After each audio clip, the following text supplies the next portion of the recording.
Hey guys, as we wind down tonight, we're slipping into the quiet, shaded corners of medieval life, the places no one really talks about when they spin tales of castles, heroes, and grand banquets. You're not here for a joust or a feast. You're here to learn about something so ordinary it almost disappears, how people tried, and mostly failed, to stay cool. Imagine this: you're standing in a stone cottage with a thatched roof that leaks in winter, but somehow traps every flicker of summer heat. The walls feel like a bread oven that never learned moderation, and the air sits thick on your skin, refusing to budge. Maybe you thought the medieval world would be all crisp breezes and distant church bells. Instead, it's a slow, relentless cookery of your body and patience. Tonight, you might discover that cooling off was less about clever inventions and more about a collection of half measures and hopeful experiments. You'll hear about cellars so damp they could sprout mushrooms in your boots, ice that was as precious as a saint's relic, and clay pots that sweated like nervous monks in confession. You might think, surely they had a better plan. A clever secret. But no, most days, staying cool was just about learning how to endure discomfort without openly weeping into your pottage. And you might not survive this one. Not because it's especially dangerous, but because it's so quietly, unremarkably miserable. The kind of misery that seeps in slowly, like water through a cracked roof, until you're too tired to care that your bread tastes like warm dust. So, before you settle in, feel free to give the video a like and hit subscribe if you're truly enjoying the journey. You can also leave a comment. Let me know where you're listening from and what time it is there. It's always a small wonder to see people tuning in from so many corners of the world. Now, dim the lights, maybe turn on a fan for that gentle hum in the background, and together, let's ease into tonight's story. You think of a cellar as a place of reprieve, a dark, earthy refuge where the air remains cool, no matter what the sun is doing overhead. But when you finally step into the cellar beneath your medieval home, expecting a rush of fresh relief, you discover it's more like stepping into the breath of a giant who has been quietly fermenting turnips for the past decade. The air is thick, damp, and faintly sour, as if the walls themselves have given up and decided to join in the slow decay. You imagine that you'll feel instantly cooler, but the reality insists on a different script. The temperature only drops by a few reluctant degrees, just enough to notice but not enough to banish the sticky discomfort clinging to your skin. You crouch beside the shelves of pickled vegetables and cracked pottery, hoping the chill will seep into your bones. It doesn't. Instead, your clothes begin to absorb the cellar's moisture, turning soft linen into a clammy second skin that seems determined to remind you of your own sweat. Maybe you picture shelves lined with orderly jars and neatly stacked baskets of grain. What you find are barrels swollen from years of slow dampness, their metal bands rusting in delicate filigree patterns, and rows of onions suspended from the beams like small, judgmental spectators. Every time you shift your weight, the packed earth beneath your feet gives a little sigh, releasing another draft of sour air. You think, perhaps if you sit perfectly still, you'll acclimate, the way a fish accepts its murky pond. Instead, the cellar's chill settles over you like a wet blanket. A reminder that this is not the cool, dry refuge you pictured in your hopeful imagination. It's just a different kind of discomfort. At least above ground, you can pretend there's a breeze. Down here, all you have is the slow tick of water dripping from a crack in the wall. It patters into a wooden bucket already half full of rainwater, and whatever small, unfortunate creatures fail to climb back out. You imagine that your medieval ancestors greeted summer with stoic acceptance, but if you listen carefully, you'll hear the quiet groans, the complaints, the whispered curses in the darkness. Everyone hoped the cellar would feel like a sanctuary. Instead, it was a place to store root vegetables and unfulfilled expectations. Sometimes, just to feel productive, you shuffle the jars around or run your hand along the damp stones. You pretend this effort is making a difference, that you're somehow reclaiming a measure of comfort from the stale gloom. But in your heart, you know it's all a polite performance. The cellar never truly cools you. It only distracts you, the way a lullaby distracts a child from the fact that night is long and the dark is never entirely empty. There's no fresh breeze waiting in this subterranean chamber. Just the scent of old straw, the hush of mildew blooming in hidden corners, and the knowledge that in a few hours you'll climb back into the heat, your skin damp, your hair plastered to your forehead, and your hopes for a cool retreat neatly folded away like last year's harvest sacks. You stand by the small, warped window, convinced that if you just open it wide enough, some miracle breeze will come drifting in to cool the sweat pooling at the back of your neck. The latch sticks because of course it does, and when you finally wrench it loose, the window swings open with a creak that sounds suspiciously like mockery. You wait, hopeful palms pressed against the sill as though your longing alone will summon the wind. The air outside is still as old soup. It hangs in the yard, heavy with the warm stench of manure and the damp, sweet rot of fallen plums baking quietly in the dirt. You close your eyes, trying to convince yourself that any moment now, a gust will swirl in like a polite guest, carrying away the closeness pressing on your chest. But the only movement comes from a single fly determined to land on your nose. You remember someone telling you that cross drafts were the secret two windows, flung open, creating a corridor of air. So you shuffle across the uneven floor, tug open the second shutter, and stand expectantly in the middle. Nothing happens. No rush of fresh relief, no swirl of coolness. Just the same warm sigh, like the house is exhaling all its frustrations directly onto your skin. For a moment you imagine you are a lord or lady with tall, elegant windows draped in linen, each one capturing a soft summer breeze. But reality is less forgiving. Your window is a crude rectangle framed in splintering wood, covered in places with a patchwork of horn panels so thin they warp when the sun hits them. Light filters through in pale, milky streaks, casting a glow that makes everything look slightly more pathetic. You try waving a scrap of fabric near the opening, certain this will entice the air to move. It doesn't. The cloth droops, listless, like a flag surrendered to the heat. Maybe you thought it would be simple. That opening a window would transform the room into a haven of crisp, refreshing air. Instead, you find yourself standing in a motionless oven, the sweat on your back cooling just enough to make you shiver without any actual comfort. It's hard to know which is worse, stale warmth or the awareness that you can't escape it. Every corner of the room feels exactly the same, as if the air has decided to sit down and refuse to leave. Even the shadows seem exhausted, pooling in the corners like stray animals seeking refuge. You keep glancing at the window, as if it might change its mind and begin behaving like the ones in your imagination. But it only stares back, blank and indifferent. At some point, you give up and sit on the floor, pressing your back to the wall in a last, desperate attempt to find a cool patch. The stone is warm, of course, why wouldn't it be? And your tunic sticks to your spine like an accusation. You think about closing the windows again, but that feels like admitting defeat. So you leave them open, hoping that later, when the sun finally sinks, some scrap of breeze will wander in by accident. Maybe tomorrow will be different. Maybe you'll open the window and feel the sudden miracle of moving air. But for now, all you have is the faint smell of manure drifting in, on a current so feeble it can't even rustle the edge of your blanket, and the knowledge that sometimes expectation is just another word for disappointment you haven't met yet.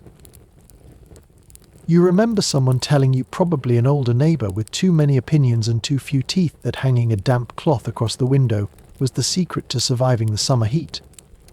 You cling to this advice as though it's a spell, something ancient and reliable, handed down through generations who somehow managed not to spontaneously combust in July. So you fetch the largest scrap of linen you can find, a piece that once tried to be a curtain before it gave up and became a rag. You soak it in the bucket near the door, the water warm as bathwater left too long in the sun. When you lift the dripping cloth to your face, it smells like last year's harvest and the slow sourness of damp storage. You ignore this detail, wringing it out just enough to keep it from dribbling all over the packed dirt floor. With a hopeful flourish, you drape it across the window, imagining the air will be magically cooled as it drifts through the wet weave. A minute passes. Nothing happens. You sit down, eyes fixed on the fabric, willing it to flutter, to perform even the smallest convincing ripple. It sags under its own weight, trailing little rivulets onto the sill and down the wall in slow, irregular drops. Maybe you thought this would feel like the seaside breeze, cool and briny and full of relief. Instead, it's the same stale air, now tinged with the smell of old cloth that never truly dried after the last attempt. Your optimism starts to fray like the edges of the linen itself. You wonder if you didn't soak it enough, so you rise, dip it again, and rehang it with the solemnity of a priest arranging sacred vestments. Another hour passes. The air still refuses to cooperate. It sits, heavy and unbothered, and you're left with the quiet knowledge that you have, in fact, created nothing but a wet curtain of disappointment. Perhaps you imagined that medieval people simply accepted the heat with serene composure. They didn't. They tried every trick and small deception they could muster. You picture them sprinkling water on the packed earth floor to coax a little freshness, or waving crude fans woven from rushes, each movement stirring up just enough dust to make them sneeze. You, too, are now part of this lineage of hopeful, sweaty ingenuity. You shift positions again, moving your stool closer to the window, convinced that proximity will make a difference. It doesn't. The cloth clings to the frame like a half-drowned ghost, dripping its slow, pointless offering onto the sill. You press your hand against the fabric, expecting a rush of cooled air on your palm. What you feel is the same tepid draft, as comforting as a sigh from an exhausted cow. Eventually, you start to count the drops sliding from the cloth, because it gives your mind something to hold onto besides the rising frustration. Maybe you reach 20, maybe you lose track. Either way, you're left with the quiet, prickling awareness that the heat isn't going anywhere. It simply settles itself around you, patient and inevitable, waiting for you to give up your small rituals and accept its presence. In the end, you leave the cloth hanging, a monument to your effort and your surrender. Tomorrow you'll pretend again. You'll soak it, drape it, hope that this time will be different. But tonight, you understand that the cloth doesn't really cool anything. It only makes you feel, for a moment, like you're doing something. And sometimes, that has to be enough. You finally give in to the idea that maybe the floor itself holds the secret. After all, stone is supposed to be cool, isn't it? The elders always said so, with that knowing look that comes from surviving a few too many summers.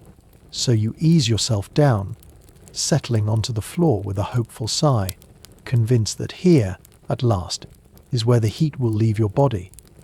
But the instant your skin touches the stone, you realize the truth. This floor is not cool. It's not even particularly indifferent. It's warm, like everything else in the house, like everything else in your life during this endless season of heat. The stone seems to radiate the day's accumulated misery. You press your palms flat, hoping that if you just hold still long enough, the coolness will rise to meet you, will seep up into your bones and offer some relief. But instead, the stone feels like it's been storing the sun's attention, waiting until you were foolish enough to lean against it so it could share. You shift, stretching out along the floorboards, thinking perhaps that full contact will somehow unlock the secret chill you're imagining. But all it unlocks is a new awareness of how uneven the stones are, how every dip and ridge presses into your back like a reminder. That comfort was not part of this house's design. There's a patch near the hearth where the stone is smoother, and you drag yourself there, with the determination of someone crossing a desert. You lie flat, eyes closed, face turned toward the window, listening for the breeze that doesn't come, feeling for the cool that doesn't exist. Maybe you thought this would feel like those grand halls you'd heard about, the ones where nobles strolled barefoot across marble floors that stayed cold, even in the heart of summer. But no, your stones are local, dug from the same tired earth that baked under the same tired sun. And they've taken on the warmth of every step, every meal cooked, every failed attempt to find relief. They are, in their own way, loyal to the heat. You wonder if it's your imagination, or if the floor is somehow growing warmer the longer you lie on it. The back of your tunic sticks to your skin, and your hair clings damply to your forehead. Somewhere outside, a chicken clucks indignantly, as if to remind you that even the animals are suffering through this day, with no better plan than endurance. You try to convince yourself that the stone is helping, that your breathing feels steadier, that the heaviness in the air is just your mind playing tricks, but each breath carries the same warm, slightly stale scent of dust and straw, and the only thing the floor offers is a new angle from which to feel defeated. You turn your head, cheek pressed to the stone, and try to imagine it's cool, that you're somewhere else, somewhere better. But the stone does not join in your fantasy. It stays as it is, warm, solid, and unmoved by your discomfort. In the end, you sit up slowly, brushing dust from your sleeves, knowing that the cool refuge you'd hoped for is just another promise the house couldn't keep. Tomorrow you'll try again, perhaps the corner near the door, perhaps a patch beneath the table, but deep down, you already suspect the outcome will be the same. The stone floor, like the window, the cellar, and the damp cloth, has nothing to offer you but the quiet company of your own persistence. Eventually, when the idea of another hour of motionless sweating becomes unbearable, you decide to try what passes for a bath. You've been picturing a moment of clean relief, perhaps even a little dignity restored, as you wash away the sticky film clinging to your arms and neck. This fantasy seems almost reasonable after all. What could be simpler than pouring water over yourself until you feel human again? You fill the wooden tub in the corner, watching as the water slushes against the sides with a dull, resigned sound. The water isn't clear. It carries the memory of the well it came from, cloudy with bits of silt and something that might once have been a leaf. You pretend you don't notice. You pretend that this bath will be different from the last one, when the water was too hot or too cold or simply disappointing in a way you couldn't quite name. When you finally lower yourself into the tub, the first sensation is not coolness, but a damp tepidness that feels somehow warmer than your own skin. It's as if the water has been studying the air and decided to imitate it out of sheer laziness. You think, perhaps if you sit still, the water will cool around you, that patience alone will turn this bath into something resembling comfort. But the water simply clings to you, sharing your body heat, an uninspired collaborator in the struggle against the afternoon. You dip a cloth into the tub and run it over your arms, hoping the movement will stir a little freshness. Instead, you feel the film of old sweat mixing with new moisture, creating a tacky layer that refuses to be rinsed away. You can almost hear the water whispering that you should have tried earlier in the day, when the air was marginally less oppressive, as though that would have made any real difference. Maybe you imagine medieval bathhouses, the ones with smooth benches and warm pools and attendants who bring clean towels. But your reality is a half barrel that leaks just enough to leave a damp halo on the floor. The wood smells like sour soap and the slow decay of many seasons, and no matter how carefully you scrub, the feeling of staleness never quite leaves. You pour a little water over your head, thinking it will feel bracing. Instead, it runs down your scalp in thin, lukewarm rivulets that feel exactly like your own sweat returning for a second round. You close your eyes, trying to pretend that it's refreshing, but your mind is tired of make-believe. The bath is no more cooling than the window, the floor, or the cellar. It is simply another ritual of false hope. When you finally stand, the air feels no cooler against your damp skin. If anything, it feels heavier, as though the bath has somehow amplified the weight of the day. You wrap yourself in a coarse linen towel, the fabric rough and unhelpful, and for a moment, you consider pouring the water out and starting over. But you know it won't matter. The water will always be the same temperature. The air will always be the same dull, sticky blanket. So you tip the tub, letting the water trickle out onto the packed dirt floor, where it vanishes almost immediately, as though the earth itself is thirsty for any scrap of moisture. You stand there a moment longer, dripping onto the stones, and you can't help thinking that maybe the bath did accomplish something after all. It reminded you that in this place, coolness is a promise never quite delivered, and even the simplest acts of relief are just more ways to discover how far reality is from what you imagined. After the bath fails you in that particular, quiet way only a medieval bath can, you decide to try the last option left, a fan. Not a proper fan, not the kind you've seen in paintings of faraway empires with silk panels and delicate handles. No, this is a crude rectangle of woven reeds, tied together with a bit of frayed twine, and the shape is suspiciously reminiscent of a basket someone gave up on halfway through. You sit back down on your stool, the one that always lists to the left, and you begin to wave the fan in front of your face. At first, you think it's working. The air shifts. You feel movement against your cheeks, and for a moment, there's the faintest suggestion of relief. You dare to imagine that this humble contraption might succeed where all other strategies have failed. But your optimism evaporates in the same instant you realize the fan has stirred up a small cyclone of dust and straw fragments from the floor. You cough, blinking as tiny motes drift through the shaft of late afternoon light.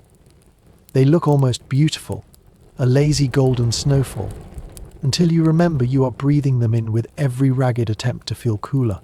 Maybe you try fanning more gently, hoping to avoid the worst of the swirling debris.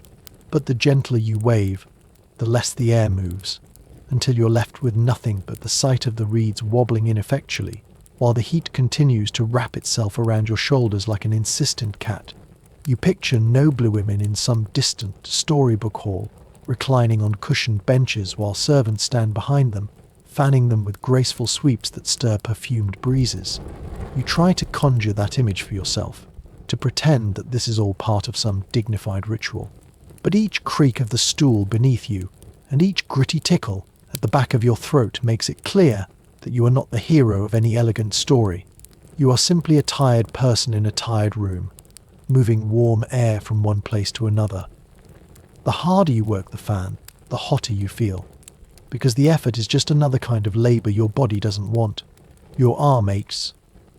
A small trickle of sweat runs down the inside of your elbow and drips onto your knee. You think, perhaps if you keep going, you will eventually break through some invisible barrier, and the air will become cool out of sheer respect for your persistence. But the air has no such plans. It remains exactly as it was, thick, indifferent, and faintly sour.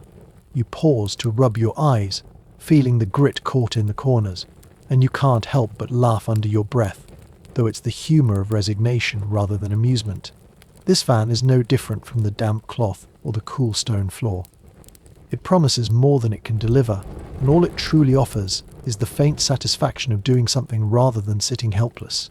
Eventually, you set the fan down on your lap. Its edges are already fraying, a sign that even this simple tool is nearing the end of its usefulness. You look around the room, at the motes still drifting in the dull light, and you think that perhaps this is the most medieval lesson of all. No matter how many tricks you try, the heat remains patient and unimpressed, and the only thing that really changes is how creative you are in pretending it doesn't bother you quite so much. You step outside because even the stale, sour air inside has begun to feel like a kind of punishment, and you convince yourself that perhaps the shade near the barn will be different. You walk slowly across the yard, your shoes stirring little puffs of powdery dust that rise around your ankles like ghosts of every past summer. The sun presses down on your shoulders, turning each step into a small ordeal, and by the time you reach the barn wall, you are already questioning this latest hope. Still, you sink down into the thin line of shadow that clings to the wall, believing that here, finally, the air will feel lighter. At first, you almost succeed in pretending. The shade looks cool. It has that soft grey promise that always seems to suggest relief if you only wait long enough. But the heat isn't fooled, and it doesn't give up its claim so easily. Even without direct sunlight, the air is still thick and stubborn.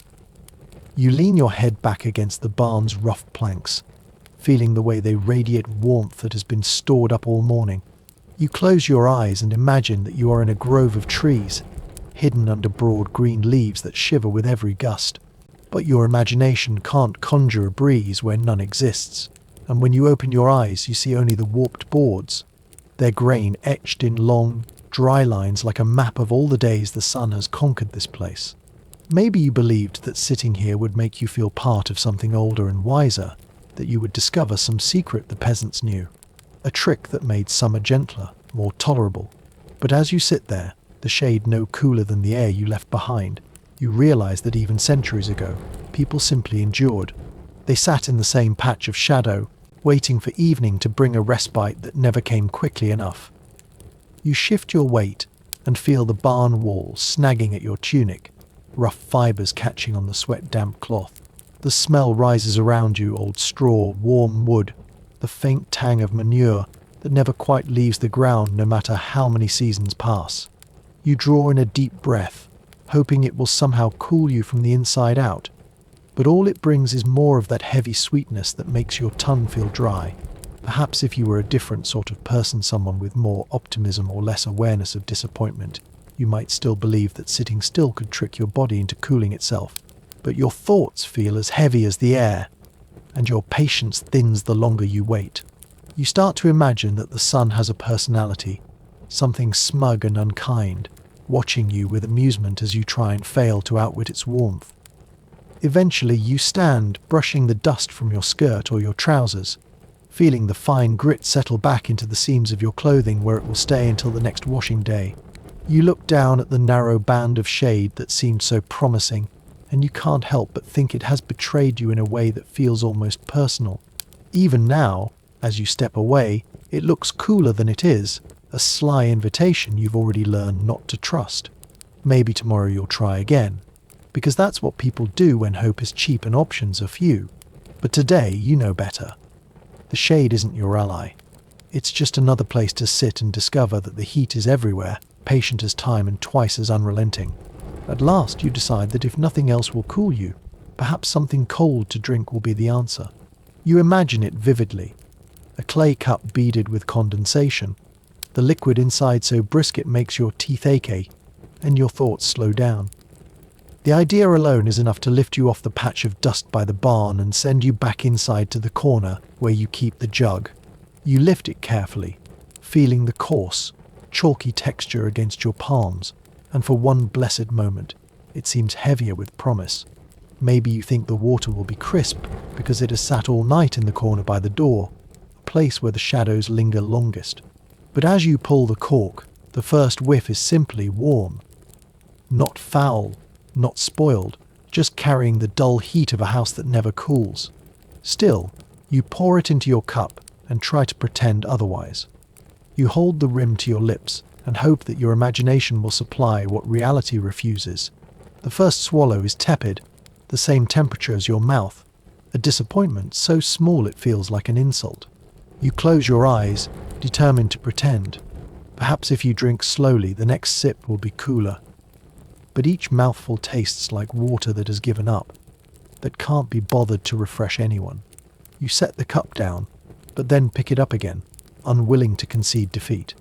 You remember how people would bury their jugs in the dirt or wrap them in damp cloth, praying that the slow evaporation would chill the contents by a fraction. You consider doing the same, but you've already learned that no trick here works as well as you imagine it should. You could spend the entire day fussing over the jug, wrapping it, burying it, whispering encouragement to it, and you would still be left with water that tastes like a sunbeam diluted just enough to be drinkable. Outside the window you hear the low hum of insects, the droning sound that seems to deepen the heat rather than distract you from it. You take another sip, hoping that if you can't taste coolness, you can at least pretend to feel it. The water dribbles down your throat without so much as a shiver, just another warm promise unfulfilled. You think about how many generations before you must have sat here, nursing the same disappointment in 100 different seasons. Maybe they convinced themselves that survival was enough, that asking for comfort was greedy. Or maybe they, too, resented the way even a simple drink could become an exercise in futility. After a while, you realize you're not even thirsty. You're just tired of feeling like the heat is winning. You hold the cup in both hands, as if the weight itself is a small protest against the inertia of summer. But the cup doesn't cool, and neither do you. At last you tip the rest of the water back into the jug. You set it aside, careful not to look at it too long in case you start hoping again. You wipe your mouth with the back of your hand, aware of the small, gritty sensation left behind by dust and the last trace of warm liquid. Maybe tomorrow you'll bury the jug in the ground, or hang it from the eaves where the wind might touch it. But deep down, you already know that no matter what you try, the water will always meet you at the same temperature, lukewarm, politely disappointing, and never quite enough to make you forget the heat pressing in on every side. Later, when the sun begins to lean a little lower against the sky, you think, perhaps now is the moment when the cloth will finally do what it promised. You take the same piece of linen, the one that has failed you so many times already, and dip it again into the bucket. The water is no cooler than before, but you pretend not to notice. Pretending feels easier than acknowledging you've run out of options. You wring the cloth carefully, watching the thin streams of water trace little patterns in the dirt. You fold it over your shoulder like you've seen other people do, like you believe there's a secret technique that will unlock its hidden chill. For an instant, no longer it feels cool against your skin, and you let yourself imagine that maybe this time it will stay that way. But the warmth finds it quickly, as if the air has been waiting just beyond your shoulder, ready to reclaim any scrap of relief you dare to borrow. The dampness becomes a warm weight almost immediately, sticking to your neck, like a reluctant pet you can't convince to leave. You try moving it from one shoulder to the other, thinking perhaps the rotation will prolong the illusion. It doesn't. Each shift only redistributes the same bland heat, leaving behind a trail of lukewarm patches that feel almost more unpleasant than the heat itself. You think back to the stories you've heard about people hanging cloths from beams or draping them over doorways, hoping the wind would pass through the weave and bring a blessed draft. But in your house, the wind doesn't visit.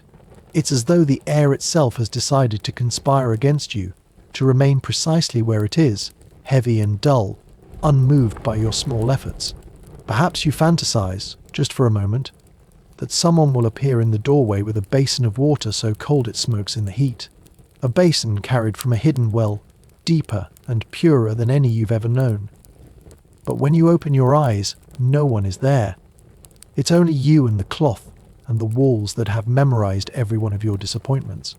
You dab at your face with the edge of the linen, willing yourself to feel cleaner, calmer, anything but this resigned. The water smears over your cheeks, collecting in your hairline in little rivulets that evaporate almost as soon as they appear. You consider dipping the cloth again, repeating the entire ritual simply because it gives your hands something to do. But you don't, because even you, with all your patient illusions, can only pretend so long. Instead, you lay the cloth across your knees, watching as it slowly dries in the heat, becoming stiff at the corners where the water has retreated. You can't help thinking it looks tired, as though it too has grown weary of this endless performance. Tomorrow you will soak it again, drape it over your shoulders again, and expect different results. And tomorrow you will be disappointed again. Because in this house, during this season, every attempt to find coolness is the same story told in different words. You try. You hope. You feel the first tiny flicker of relief, and then you watch it slip away, leaving you with nothing but the familiar, dull embrace of heat that never quite forgets your name. You spend the entire afternoon in a quiet standoff with the heat, convinced that once the sun finally drops behind the hills, the air will loosen its grip. It has to. You tell yourself that every summer day must eventually give way to a cooler evening, that the darkness itself will bring a little kindness to your skin. So you wait.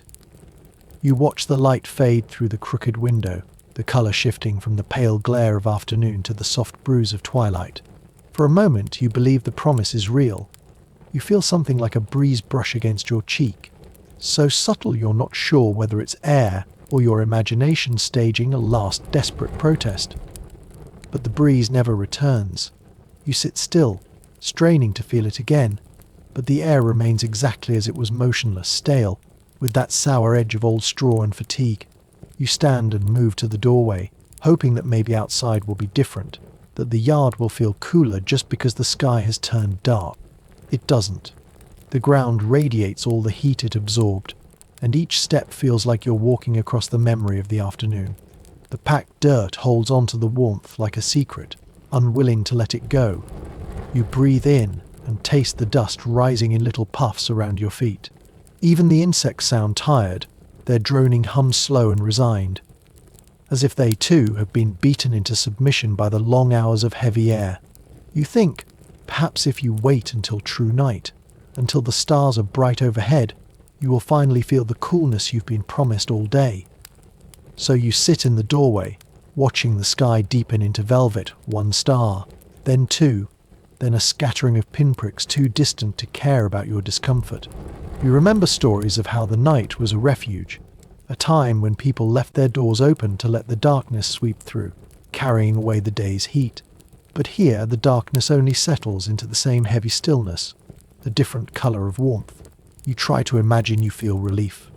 You close your eyes, slow your breathing, and pretend the air on your arms is cooler than it is. But it isn't. It never is.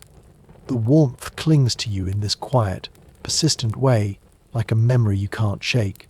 You shift on the threshold, pressing your hand to the wooden lintel, hoping it will feel cool in the night air. But it's warm as a sunlit table, holding on to the afternoon out of spite or habit. Maybe you tell yourself this is just one night, that tomorrow will be easier. You'll wake to find the air refreshed, the ground no longer radiating exhaustion. But a part of you already knows the truth. Summer nights here are not a reprieve. They are simply the day's heat, dimmed and stretched thin, but never fully gone. When you finally stand, the joints in your knees complain. Your tunic clings damply to your back, a second skin you'd remove if you thought it would make any difference. You step inside and pull the door closed behind you, listening to the latch settle into place with the quiet finality of a decision you didn't want to make. And in that moment, you understand that sometimes night isn't a promise. It's just another way for the day to continue, in softer colors, but with the same relentless weight pressing against your ribs. You've heard it more than once that medieval people didn't understand heat the way you do. They didn't have thermometers or a word for humidity, no tidy measurements to reassure them that their discomfort was quantifiable. But you suspect that even without scientific explanations, they knew perfectly well what it meant to swelter under a sun that felt more like a personal vendetta than a natural occurrence. Still, there were always those who tried to make sense of it. The monks who scribbled in their vellum books about the humours, insisting that the body's imbalance made you sweat. The physicians who claimed that heat was a punishment for intemperance, or a sign that your inner fires needed to be quenched with the right herbs. You think of them sometimes, sitting in their shaded scriptoria, their ink drying in the same relentless warmth you endure now, and you imagine their faces, solemn and sure that their theories mattered more than the simple truth. Sometimes it's just hot, and there is nothing elegant about it. You try to believe that knowing the reason would help, that if someone told you precisely why the air clings to your skin, or why the stones remember the sun's touch so long after dusk, you'd find it easier to accept. But you suspect that even the most learned scholar would not have an answer that felt satisfying in the moment you wake, already damp and weary, knowing the day will only grow heavier. Perhaps you imagine yourself a student of these old sciences, bent over a manuscript that charts the movement of celestial bodies and links them to the rise of temperature. You might convince yourself that the stars are to blame, that their alignment has summoned this season of discomfort. For a moment, this idea feels almost comforting, as though your suffering is part of some vast, dignified plan. But when you look up at the sky, no constellation blinks back an apology. The stars remain as distant and unconcerned as they were last night, when you sat in the doorway waiting for coolness that never came. So you make your own small experiments.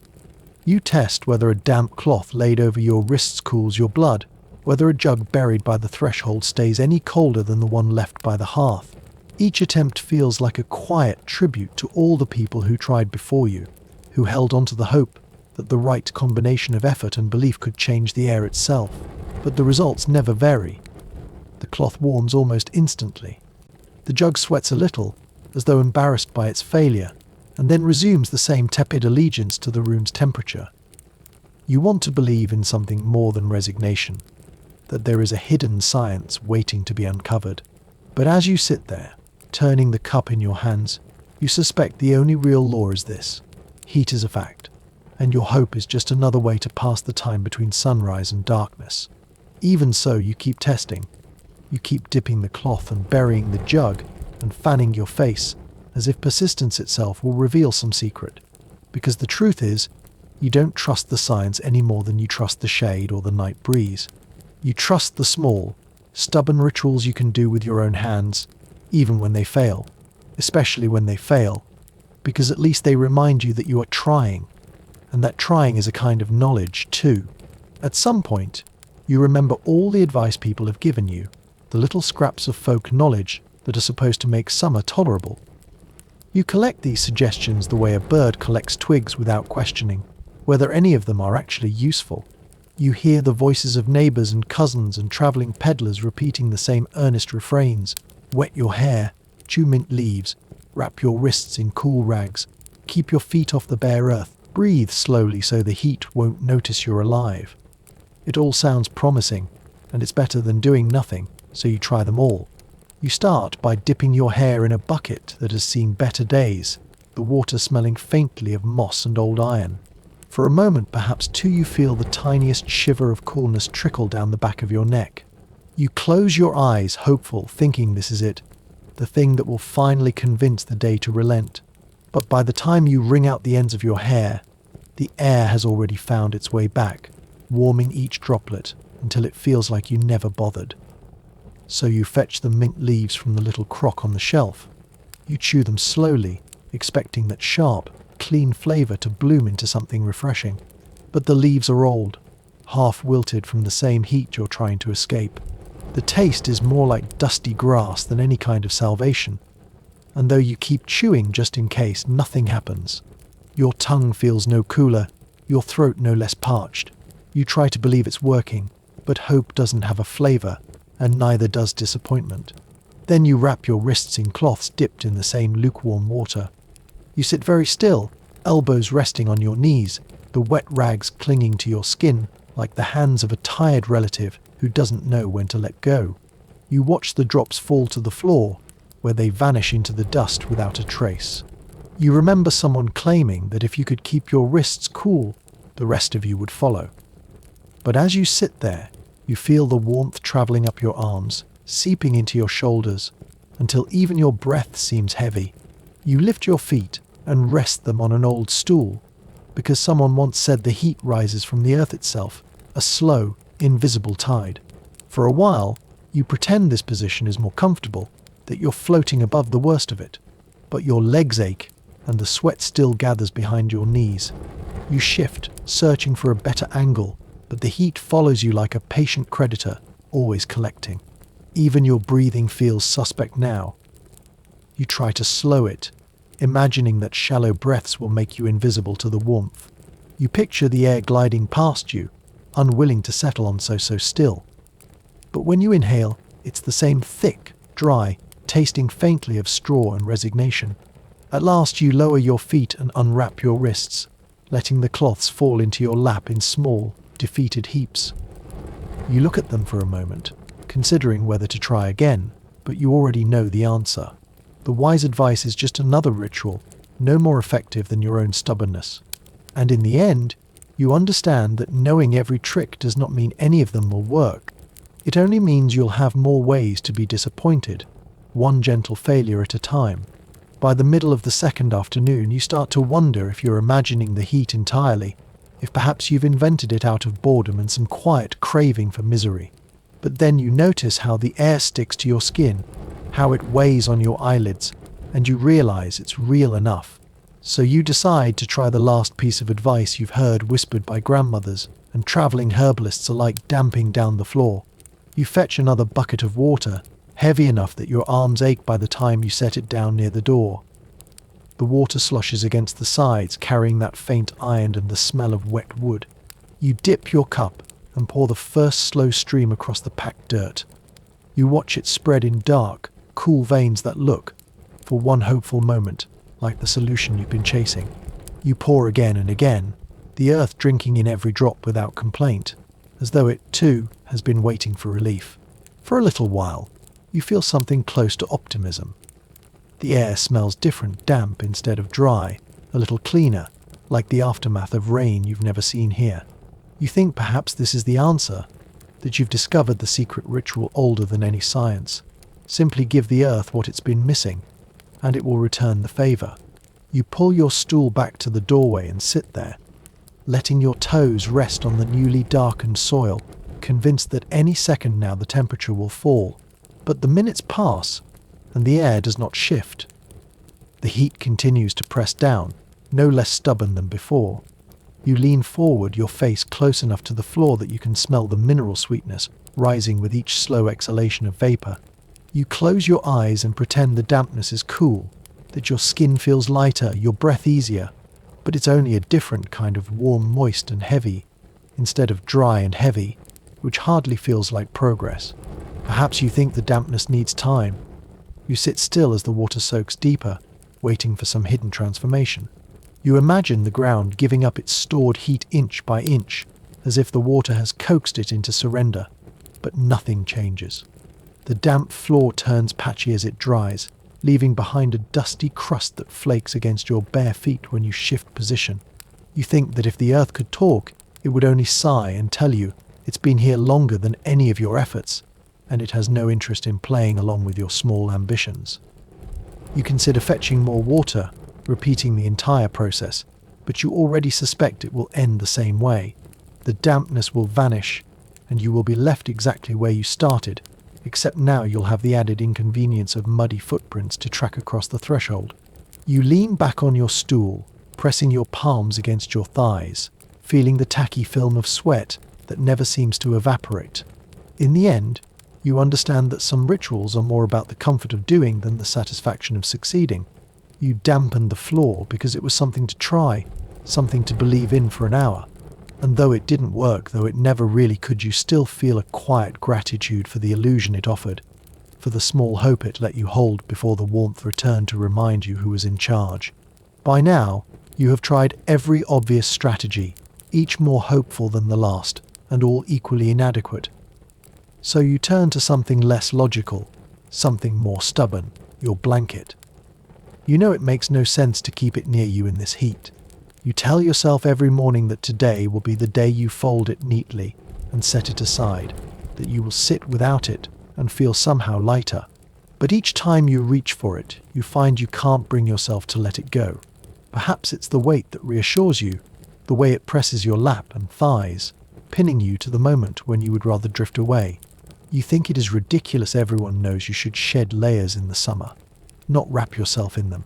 But this blanket has been with you through so many other seasons that it feels disloyal to discard it, just because the air has turned mean. You drape it across your knees again, telling yourself you will only keep it there a minute or two, but you don't. Even as you feel the dampness collecting under the cloth, even as you sense the heat soaking into it until the weave is no different from the air, you keep it in place. You imagine that if you close your eyes and concentrate hard enough, the blanket will remember the cold nights when it kept you alive, when its weight was the only thing between you and a bitter wind. For an instant, you feel a flicker of that memory, a ghost of winter that almost cools you. But the moment passes, as they all do. You shift your legs, trying to find a pocket of relief beneath the folds, but every angle feels the same. You wonder why you're still clinging to it, when you could be sitting here bare-legged, less encumbered, less foolish.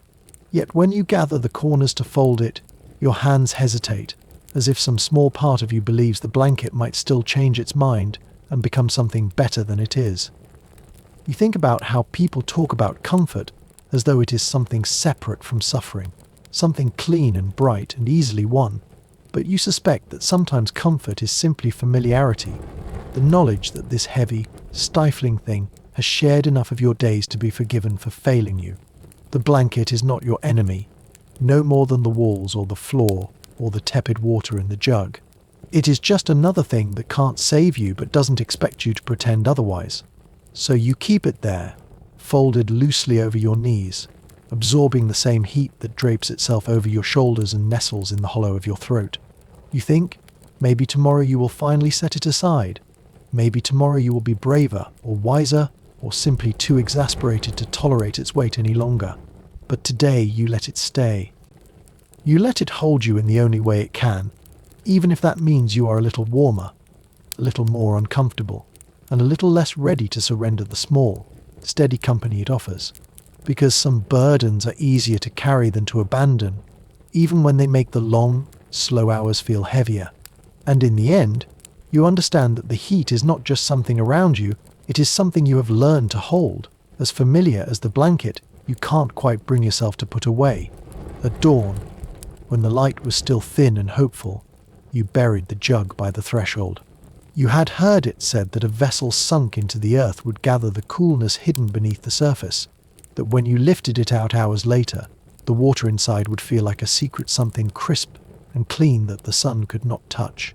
You believed this idea more than you believed most things, perhaps because it felt so sensible, so rooted in the kind of quiet logic you could almost trust.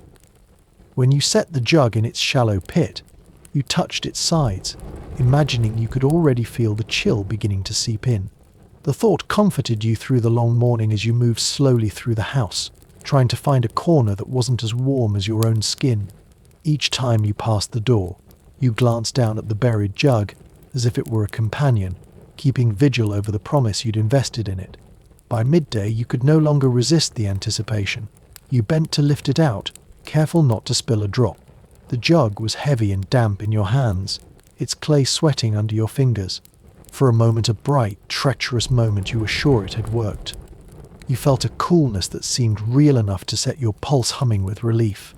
But when you poured the first cup and brought it to your lips, the taste told you the truth. The water was not cold.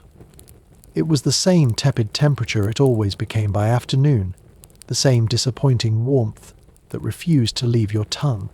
You sat back on your heels, the cup balanced in your palms, and you felt the shape of your own hope dissolving into something thin and familiar. You tried to reason it out. Maybe you hadn't buried it deep enough. Maybe the clay itself was too porous to hold any real coolness. Perhaps you should have covered the top with a cloth soaked in well water. But you knew, even as you thought it, that these explanations were only another way to distract yourself from the simple truth. The jug could not outlast the heat any more than you could. Still, you tried again. You refilled it, buried it a little deeper, patted the dirt around its neck, as if that gesture alone might persuade the earth to lend you its secret chill. You pressed your palm to the ground beside it, and imagined that you felt a whisper of coolness, a promise that if you waited long enough, you would be rewarded. Hours later, when you lifted it once more, the clay was damp again, the surface darkened by its slow conversation with the soil. You held the cup beneath the spout, you poured, you tasted, and again, the water met you halfway lukewarm, polite, and unchanged. You sat back with the jug in your lap, your thumb tracing the uneven rim. You told yourself you would keep trying, because it was better to have a ritual than to admit defeat. And in that moment, you knew something you hadn't put into words before. Sometimes the only gift the earth can offer is the comfort of repetition, the assurance that even disappointment can feel steady if you return to it often enough. As afternoon slides toward evening, you feel a kind of lethargy that isn't quite fatigue, but rather a resignation that seeps into your bones. You have tried every sensible measure, and now you return to the simplest one. You take the same cloth you've wrung out a dozen times today and dip it once more into the bucket. The water is warmer than it was in the morning, carrying the memory of every failed attempt. Still, you lift it to your face with something close to reverence, as though the cloth itself might pity you enough to offer a moment's peace. You drape it across your forehead and eyes. For an instant, just that slender, fragile instant, the fabric feels cool, the way a sigh feels cool before it warms against your skin. You let yourself believe in that sensation, in the possibility that this time, this small gesture will do what the clever methods couldn't. You sit back against the wall and draw a slow breath, hoping that the weight of the damp cloth will quiet the restlessness that has been humming behind your ribs since dawn. Perhaps you think of the old stories, the ones that claimed a damp cloth across the face could lower your fever, calm your heart, persuade the body to forget the air's stubborn heat. You imagine your grandmother, or someone like her, telling you that it was the first trick she learned and the last she ever trusted. The memory feels comforting in its simplicity, but the longer you sit, the more you feel the cloth changing. It warms, of course. You knew it would. It always does. The edges dry first, stiffening into a brittle fringe that tickles your temples each time you shift. You move it lower, so the weight rests across your mouth and chin, but the coolness has already vanished. What remains is the same damp heaviness you've come to expect, as familiar as the taste of the air itself, warm and faintly metallic, like a coin you've held on your tongue too long. You press the cloth against your cheeks, trying to force it to yield a little more chill, but it doesn't. The heat has already claimed it, as it has claimed every other effort you made today. You wonder if it is the cloth you can't forgive or yourself, for believing it might be different this time. You lean your head back and close your eyes, feeling the way the wetness clings to your eyelashes before it seeps down to the corners of your mouth. Perhaps tomorrow, you tell yourself, you will find a better solution. You will think of something clever, something no one has tried. But even as you promise this, you feel the small, private knowledge that the only thing waiting for you tomorrow is the same cloth, the same air, the same patient warmth that never entirely leaves. When at last you peel the cloth away, you look at it for a long moment. It hangs from your hand, limp and sullen, as if it too is disappointed. You drape it over the edge of the bucket to dry, though you know it will still be warm when you return to it. And as you stand in the dim light gathering in the corners of the room, you think that sometimes the hardest part isn't the heat itself, but the way it teaches you to expect nothing.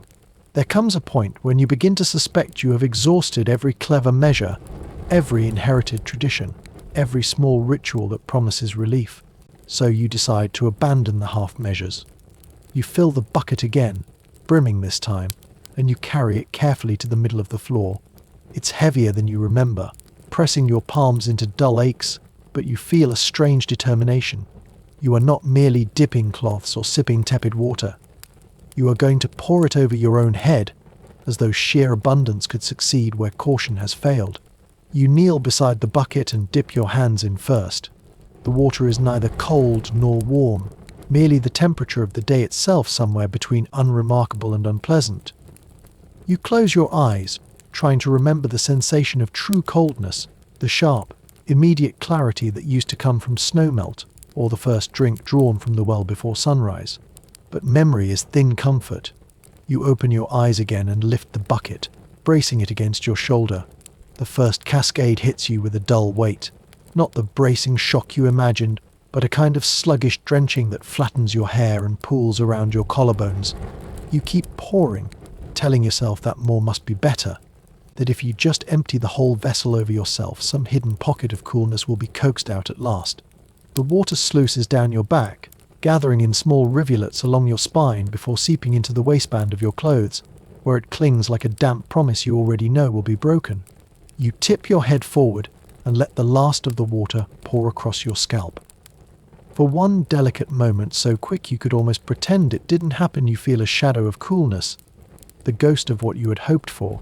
But as you draw your first breath, you realize the air is already reclaiming its territory. The water, so recently lifted from the bucket, is now the same as the room, warm, tired, without ambition. You wipe your face with the back of your wrist, smearing the moisture across your cheekbones. It doesn't matter. You're wet now in the way that makes no difference, soaked through but no less hot, heavy-limbed, and faintly annoyed with yourself for thinking this would be the moment the pattern would break.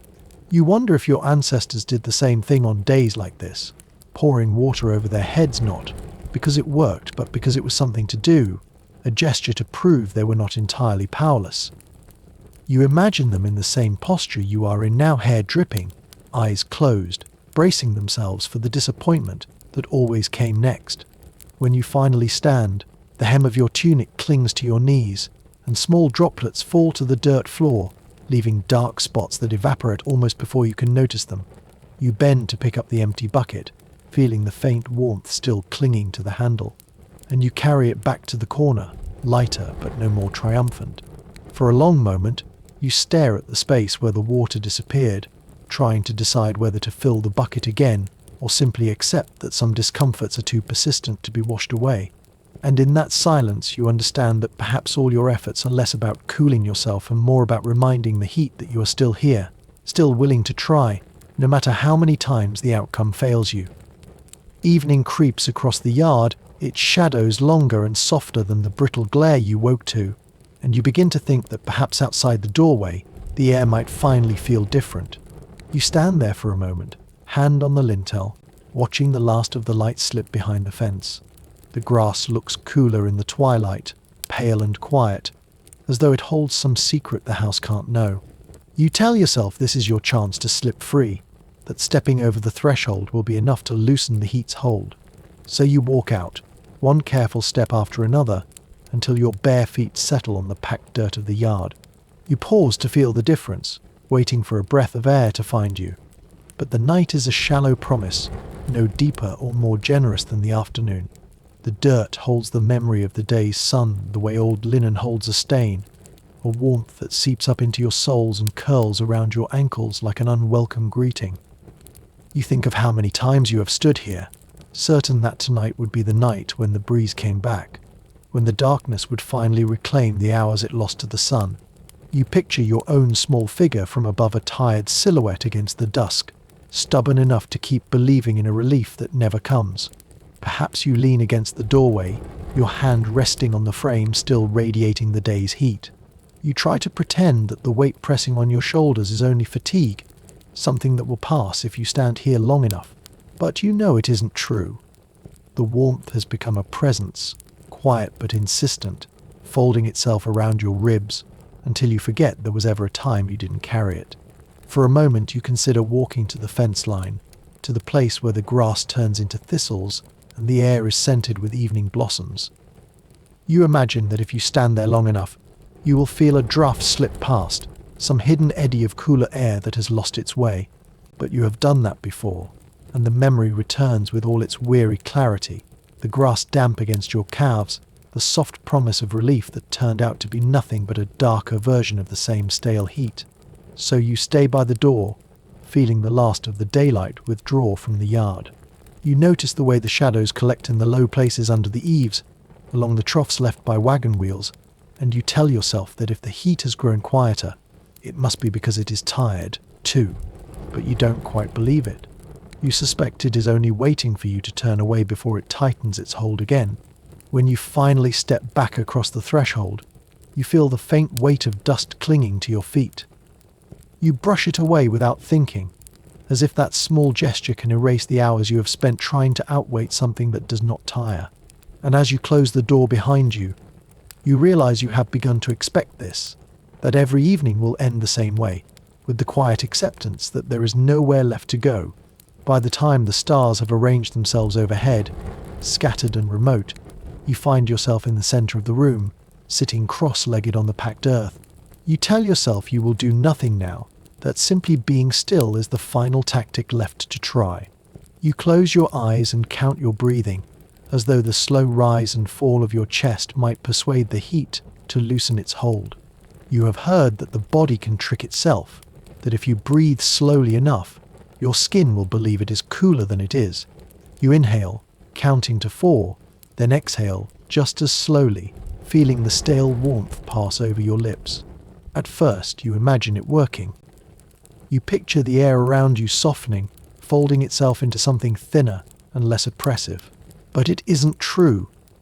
And you know it even as you hold your breath at the end of each count. The air feels the same still as a pond left too long in the sun, heavy enough to press against your ribs.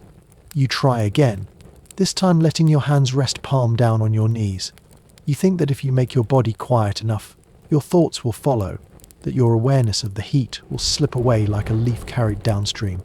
But each breath feels hotter than the last, until you start to wonder if the act of breathing itself is what keeps you tethered to this dull discomfort. You imagine holding your breath long enough that the air might forget you, that it might move past without noticing you there. The thought is foolish, of course, but you savor it for the small rebellion it is. You picture the heat searching for you, puzzled by your stillness, and for a moment you almost smile. But the warmth is not something that can be evaded by cleverness. It has no curiosity. It has only patience. Your shoulders begin to ache from the effort of sitting so straight, but you keep the pose anyway, convinced that if you shift or sigh, or let your spine curl forward, the heat will take that as a victory. You breathe in, taste the dry sweetness of old straw, and the faint sourness of sweat. You breathe out, willing your exhale to carry some of the heat with it. Maybe you count to 20, maybe more. Time loses its edges when every second feels the same. You open your eyes at last, expecting the air to feel different simply because you have been so disciplined. But the only thing that has changed is the quiet certainty that no part of you is immune to this warmth. It has seeped into your hair and your clothes, the small spaces between your toes, the hollow of your throat. When you finally unfold your legs, the skin behind your knees feels damp, as though the heat has hidden there, biding its time. You stand, slow and deliberate, and brush your hands over your arms as if to chase away what will not leave.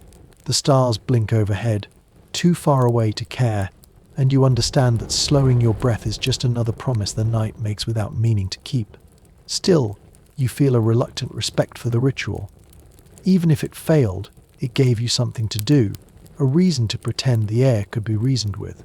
And perhaps tomorrow you will try again, because sometimes persistence is the only answer you have left, even when the question keeps proving itself unanswerable.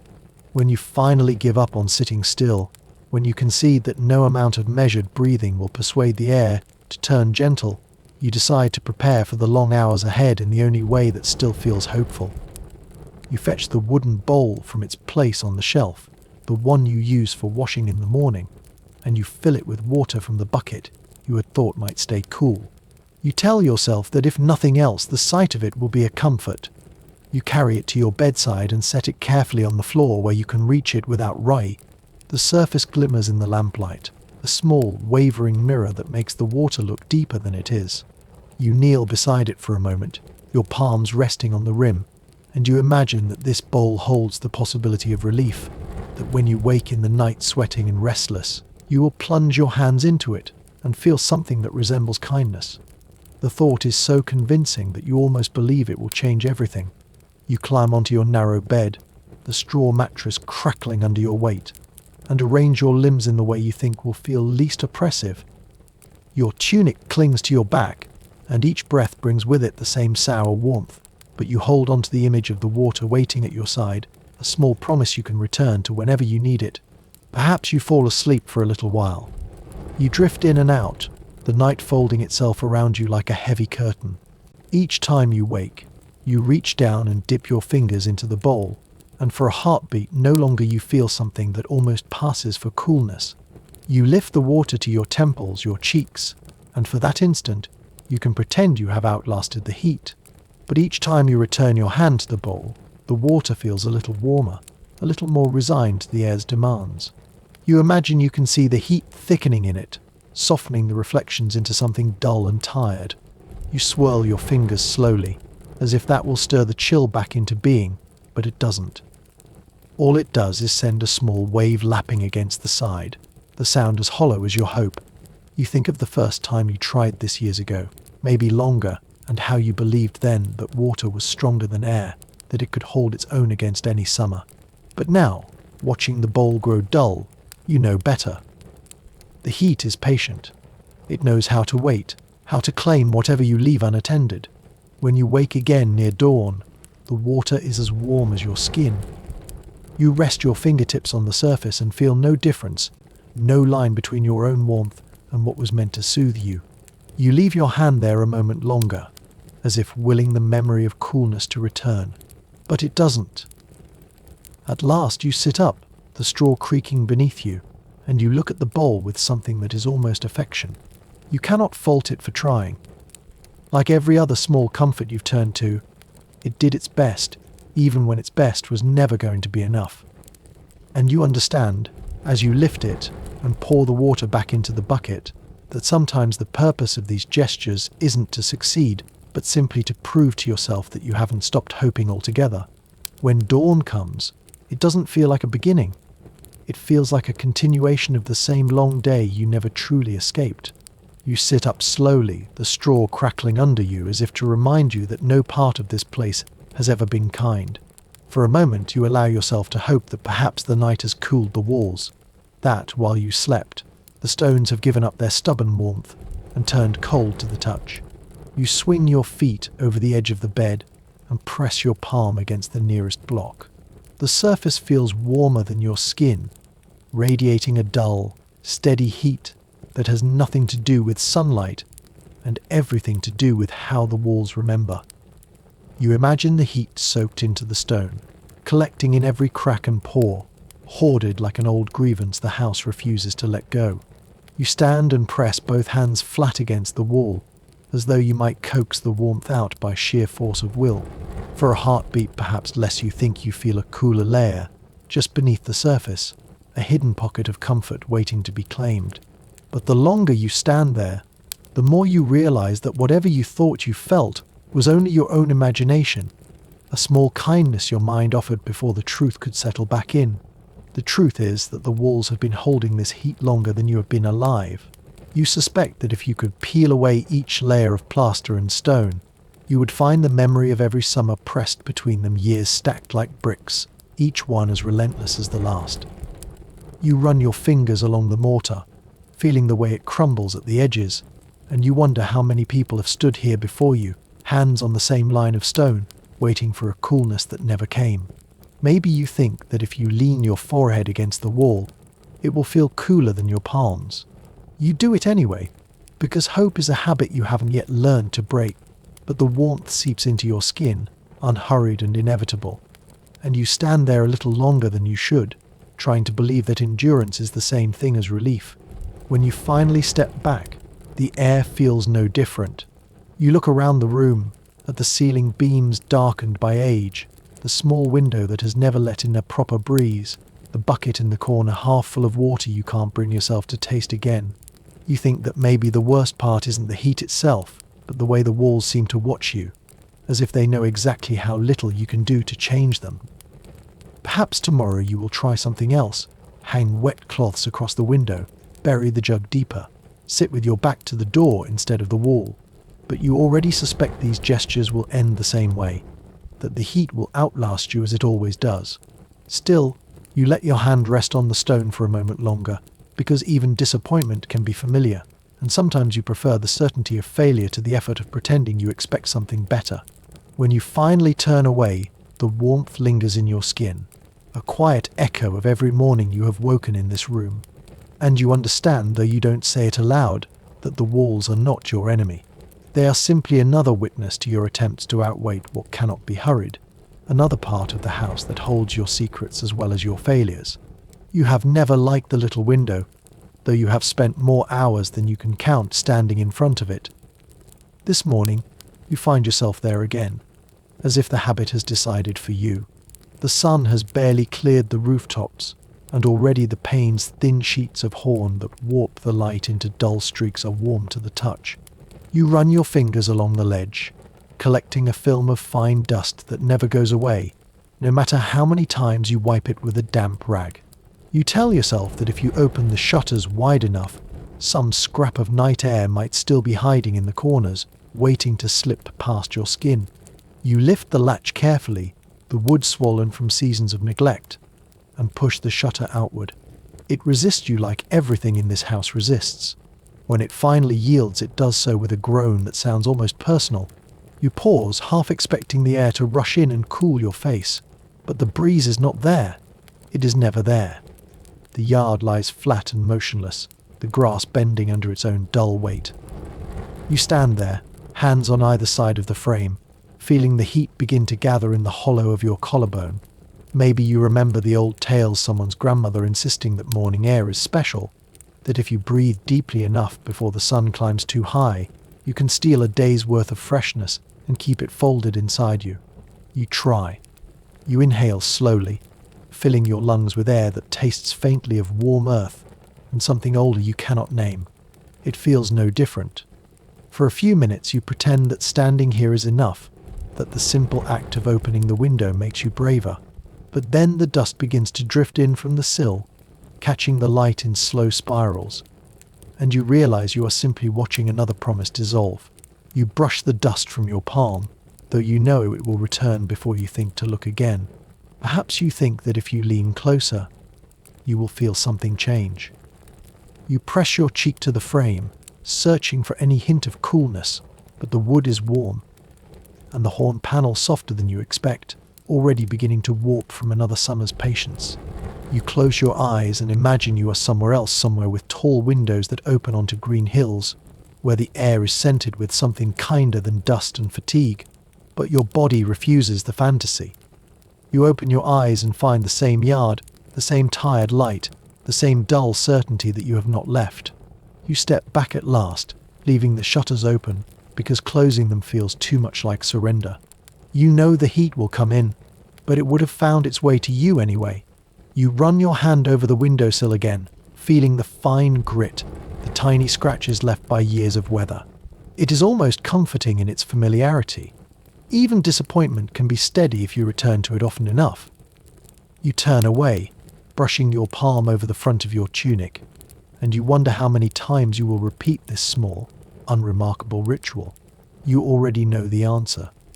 You will do it as long as you live here, as long as the summers keep coming, as long as you believe that even the smallest gesture might make a difference, even when you have learned exactly how little it ever does. You think, perhaps out of habit more than conviction, that today will be the day the jug does what you want.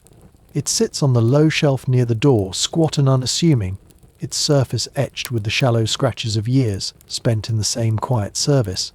You remember when it was new, how you believed its thick clay walls held some secret to preserving coolness, how you imagined that if you cared for it properly, it would always reward you with water that felt like relief. So you lift it again, feeling its familiar heft, the slight warmth it has absorbed from the floor and the air. You run your palm over the rim, as though some old superstition will wake the chill you've never quite managed to find. When you tilt it toward your cup, the water flows out in a slow, deliberate stream. You watch it catch the light, gleaming like something precious, and for a moment you allow yourself to believe the lie, that this time it will taste different. You lift the cup to your lips and pause, holding your breath in that instant before reality returns. You sip. The water is the same, tepid, faintly metallic, a temperature so close to your own that you feel no difference at all. You swallow anyway, because leaving the cup full would feel like an admission you're not ready to make. Perhaps you think that if you bury the jug deeper, or wrap it in wet cloth again, or set it in the shade beneath the table, it might finally learn how to keep its promise. You picture the clay thickening against the warmth, becoming stubborn, refusing to surrender. But even the jug has no such resolve. It is only an object, shaped by human hands and filled with human hope, neither of which is enough to change the air. You set the cup down and run your thumb around its rim, tracing the tiny chips where it has been knocked against the shelf or the table edge. Each one feels like a record of your own impatience, a quiet ledger of the days you thought the jug should be something more than it could ever be. You imagine that somewhere there is a vessel that stays cold even in the hottest season, but you suspect it belongs in a story, not in a house like this one. You fill the cup again, though you know it will taste the same. You drink slowly, trying to pretend that the act itself carries some dignity, that perseverance can be a kind of victory. But the warmth pools in your mouth, clings to your tongue, settles into your belly with the same dull weight that has become the measure of every day. When you set the jug back in its place, you do so gently, because you can't quite bring yourself to blame it. It is doing exactly what it was made to do, and it is not its fault that you keep expecting it to offer more. You wipe your palms on your tunic, feeling the thin dampness that never truly leaves your skin, and you stand there a little longer, as if the jug might apologize if you give it time. Of course, it doesn't. You step away, knowing you will return again tomorrow with the same hope, the same quiet disappointment, the same ritual that keeps you believing in small mercies long after you have learned not to expect them. You know it isn't true, but some days you tell yourself the floor holds a secret reserve of chill, a hidden generosity it only reveals to those patient enough to wait. So you sit down again, cross-legged in the middle of the room, your palms pressed flat against the packed dirt, as though you might coax the cold up through your bones. The surface feels as it always does, firm, grainy, warm from the hours it has spent hoarding the sun's attention. But you keep your hands there anyway, because sometimes pretending is the last strategy you have left. You close your eyes, letting your breathing slow, imagining that the earth is preparing to reward you for your persistence. You picture the heat sinking down into the soil, leaving behind a coolness that will spread outward in a patient wave. You wait. You breathe. You try to believe. But the floor stays exactly as it is, no cooler than the air that sags around your shoulders. Perhaps you recall the way your grandmother used to tell you that in her day, everyone knew how to find the cold in a summer room. She claimed that if you were quiet enough, If you pressed your palms flat and softened your thoughts, you could feel the night still lingering under the surface. You used to imagine her sitting in her own kitchen, her skirt spread around her like a curtain, eyes closed, confident in her knowledge. Now you suspect that she too was only performing a ritual, a small, steady act of hope meant more to soothe her own mind than to change the temperature. You lift your hands and run them across the floor, testing for some patch that might feel different. Each inch is the same. You lower yourself until your cheek brushes the dirt, and for a heartbeat you almost convince yourself the coolness is there, hidden just beneath your skin. But when you draw your next breath, it is warm against your lips, tasting of old straw and the quiet disappointment you've learned to expect. Still, you stay there, cheek pressed to the floor, because moving feels like surrender. You think that perhaps if you remain still long enough, you will begin to forget the heat, or at least lose the strength to mind it. But the longer you lie there, the more the warmth seems to grow curious, finding every place your body touches the ground and pressing closer, more intimate. You close your eyes tighter, wishing it away, but wishing has never been a match for reality. Eventually, you push yourself upright, your palms leaving faint damp impressions in the dirt.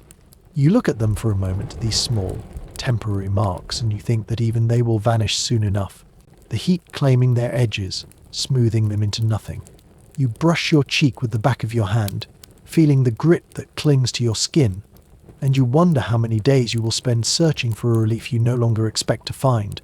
When you stand, the floor feels no different, and you tell yourself that perhaps it never will. But still, you know you will sit there again tomorrow, because a ritual that fails is sometimes better than having no ritual at all. And as you cross the room, you think that maybe it is enough simply to try, even when you know the outcome is already decided. You keep the reed fan near your bed, though you know it has never done much but stir the same air you're tired of tasting. It's a flimsy thing, woven from pale strips that have begun to fray at the edges, and you suspect it has been disappointed in you, as often as you've been disappointed in it. Still, when the heat feels like it has settled permanently into your chest, you reach for it again. Perhaps you believe that repetition itself might eventually teach it how to work. You lift it carefully, feeling the way the handle presses into your palm, the roughness as familiar as the ache in your shoulders. You start to move it slowly, convinced that this time you will find the right rhythm. You picture the air shifting, sliding past your face in cool ripples, lifting the damp hair from your neck. But each pass of the fan only moves the warmth in a slow arc from one side of you to the other, like a tired servant, uncertain of where it belongs. You keep going, because stopping would feel too much like surrender. You try varying the motion, short, quick strokes, long sweeping gestures, watching the little motes of dust rise and sink around you. You imagine that if you keep at it, the room will eventually grow bored of resisting you and yield an inch of relief. But the air remains loyal to the day's heat, wrapping itself around your shoulders no matter how you coax or command. After a while, your arm begins to ache and you change hands. You think about all the times you've done this sitting in this same place, waving this same fan, expecting some transformation that never arrives. You recall the first summer you spent here, when you believed a breeze was something you could earn through effort alone. You remember how you tried to convince yourself that the fan was a promise rather than a gesture.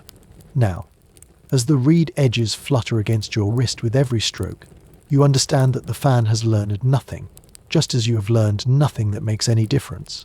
Still, you keep moving it, not because you think it will help, but because it is something to do. The motion becomes its own small consolation, a rhythm that steadies your thoughts even as it fails to cool your skin. You glance at the window, half hoping to see a curtain lift, a sign that the air outside has remembered how to move. But the light has settled into that heavy gold. That means evening is near, and nothing stirs beyond the sill. You look back at the fan, at the fragile pattern of reeds held together by twine, and you wonder how many hands have gripped it in the same quiet determination. How many people have sat here believing it could be convinced to do something it never has. When you finally lower it into your lap, your arm throbs with the dull ache of effort that led nowhere. You set the fan on the floor beside you, careful not to crush it, because despite everything, You will still need it tomorrow. And as you lean back against the wall, you feel that familiar blend of defeat and tenderness, the knowledge that even the tools that fail you most consistently are part of the life you have learned to endure. When dusk finally settles in the yard, you step outside again, because you have convinced yourself that if you stand there long enough, you will feel something different. You lean against the doorway, arms folded across your chest, and you watch the sky turn the color of old bruises. The grass is still, the trees motionless, but you keep waiting as though the air itself might be shamed into moving by your persistence. You tell yourself that any moment now, a breeze will come. You remember the stories someone's uncle swearing that night air is cooler by nature, that it slinks along the ground after the sun leaves and pools in the hollows like water. You try to imagine it gathering at your feet, rising slowly up your legs, soaking into your skin with a quiet generosity. But when you shift your weight and listen for the sound of leaves stirring, there is nothing. The heat remains, unbothered, heavy as ever. Perhaps you think that if you pretend hard enough, you can trick yourself into feeling relief. You close your eyes and take a slow breath, shaping the thought carefully. There is a breeze. It is touching my face. It is lifting my hair.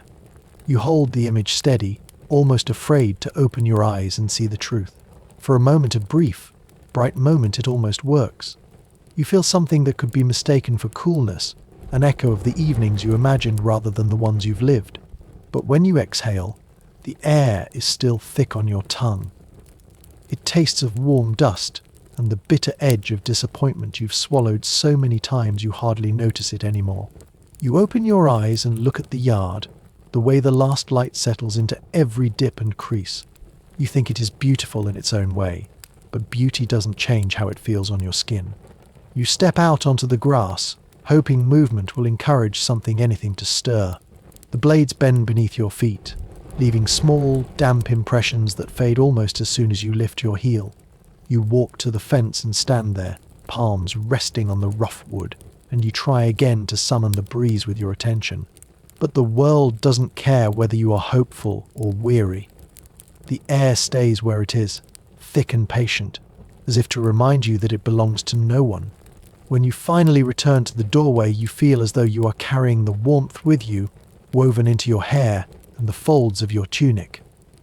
You pause with your hand on the latch, unwilling to step back inside and admit that nothing has changed.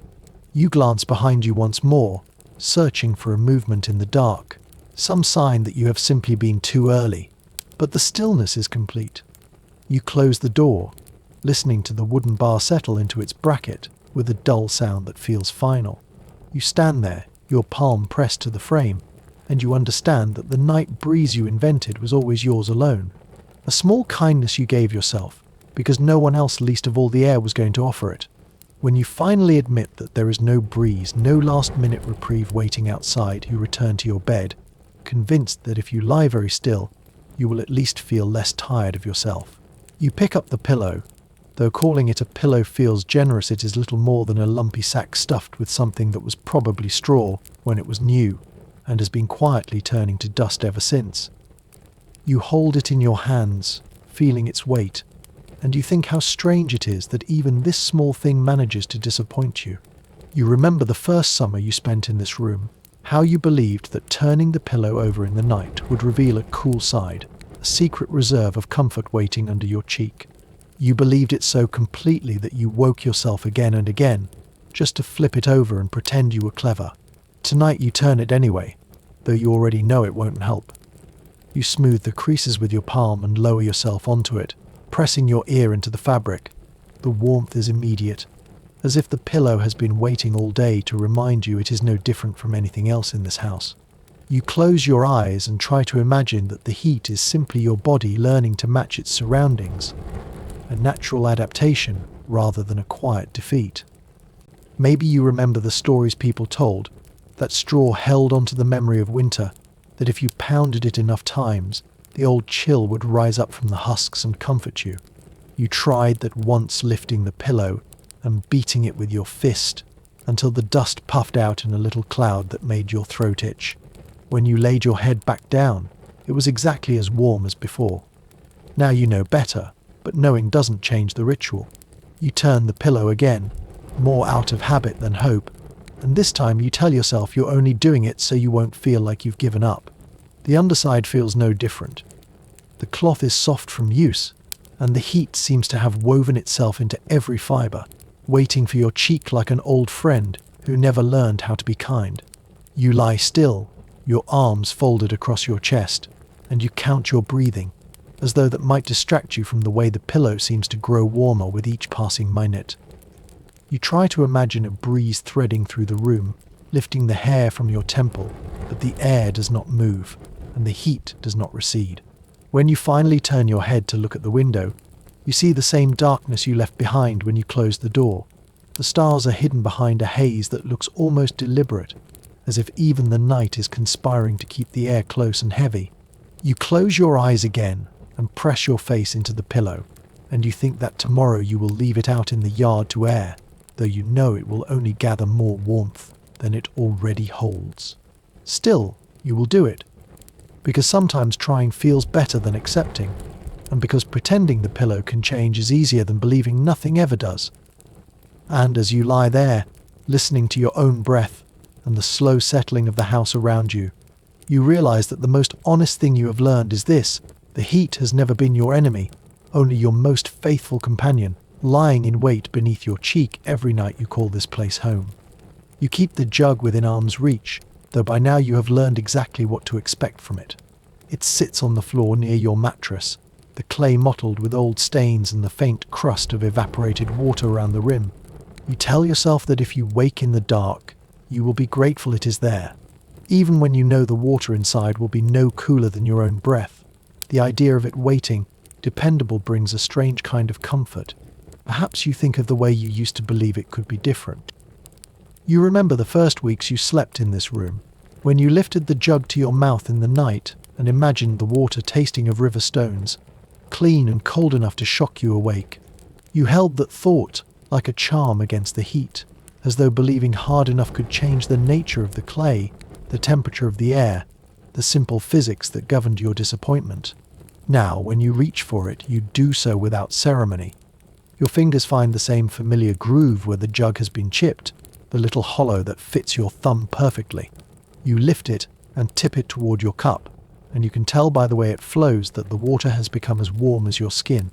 You sip anyway, because there is nothing else to do. It tastes exactly as you expected, flat and tired, carrying a trace of dust that never seems to rinse away. You swallow, and for a moment you close your eyes, pretending you are somewhere else. A shaded stream, perhaps, with moss on the banks and water so cold it would numb your tongue. But your body does not accept the lie. You open your eyes and look down at the cup, and you think that you have never been further from such a place. Still, you drink again, because some small part of you believes that the second swallow might be better. It isn't. The water settles in your stomach with a warmth that feels almost defiant, as if it means to remind you that you are part of this heat, whether you wish to be or not. You set the cup back down and rest your palm on the jug, feeling the faint dampness where the clay has been sweating. You wonder, sometimes, whether you keep it near because you expect relief, or simply because you are afraid of the emptiness you would feel without it. Perhaps the jug is less a vessel for water and more a vessel for the last scrap of faith you haven't been able to abandon. You think that as long as you keep filling it, you can pretend you haven't yet surrendered to the inevitability of the season.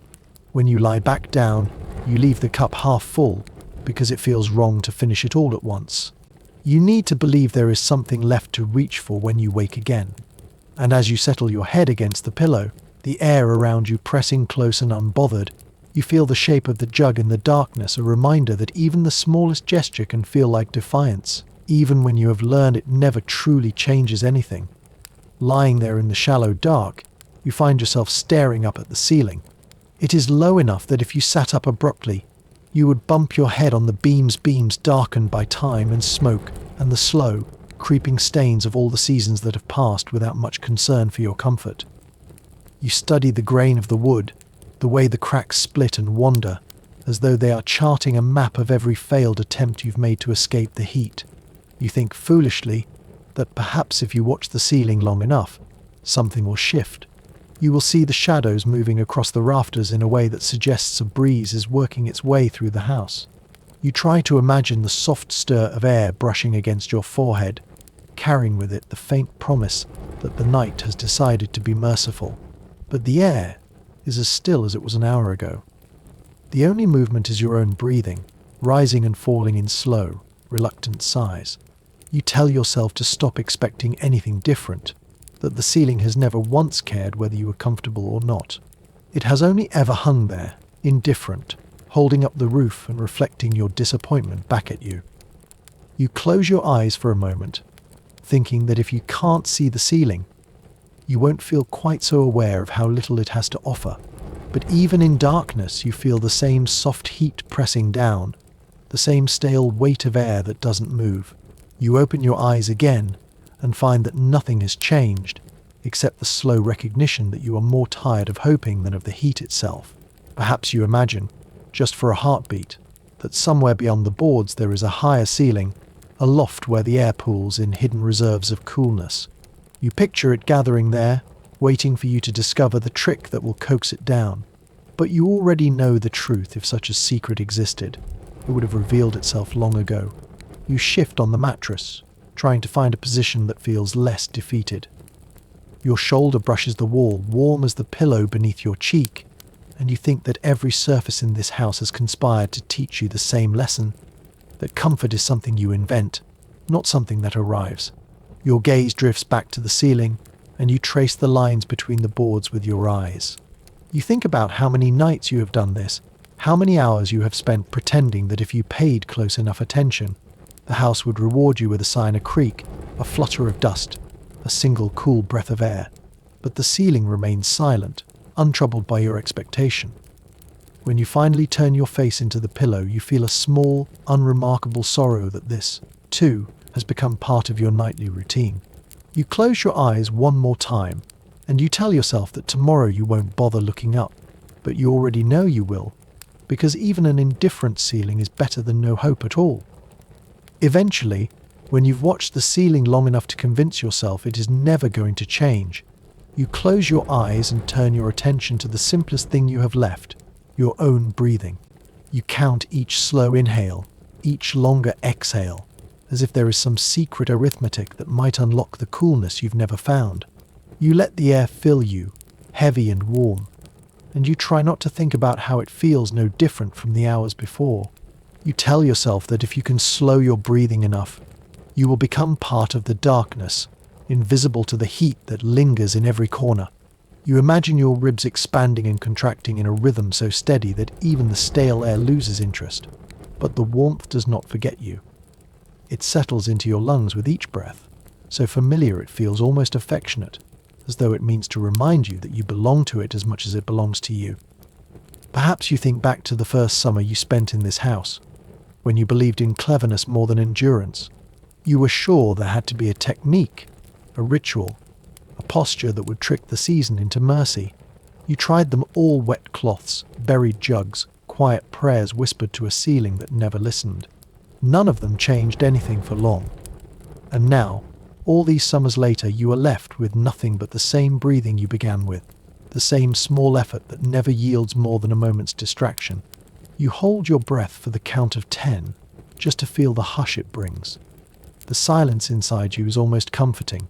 For a moment, the warmth feels suspended, as if it, too, is waiting to see whether you will dare to keep going. But you don't. You let the air out slowly, feeling it slip past your lips with a softness that doesn't disguise its temperature.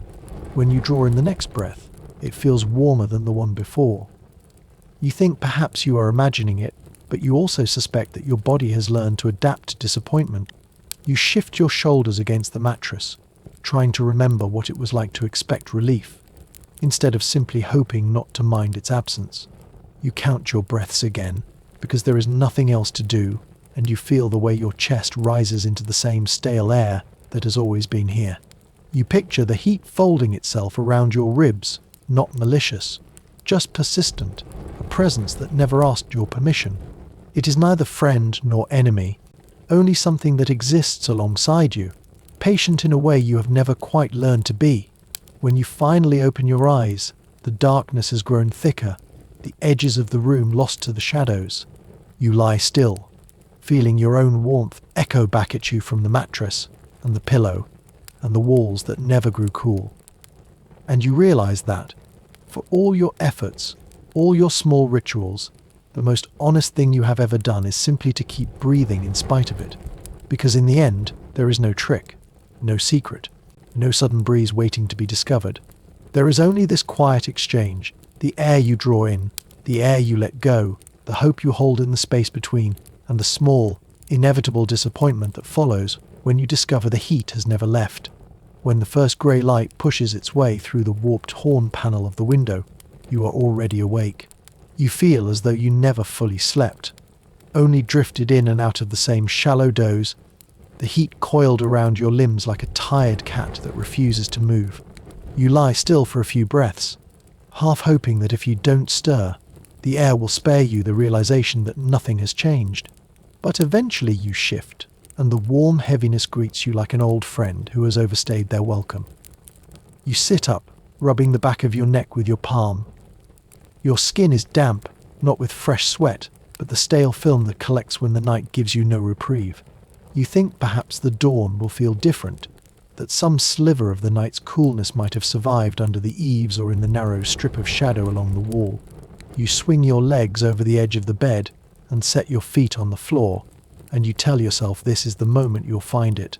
But the earth under your soles is already warm, as if it has been waiting all night to remind you that today will be no kinder than yesterday. You press your heel into the dirt, testing it the way you might test a loaf of bread, and you almost laugh when it yields no surprise. It feels exactly the same as it always does, solid, dusty, carrying the day's heat before the sun has even appeared. You cross the room to the jug, lifting it by the neck.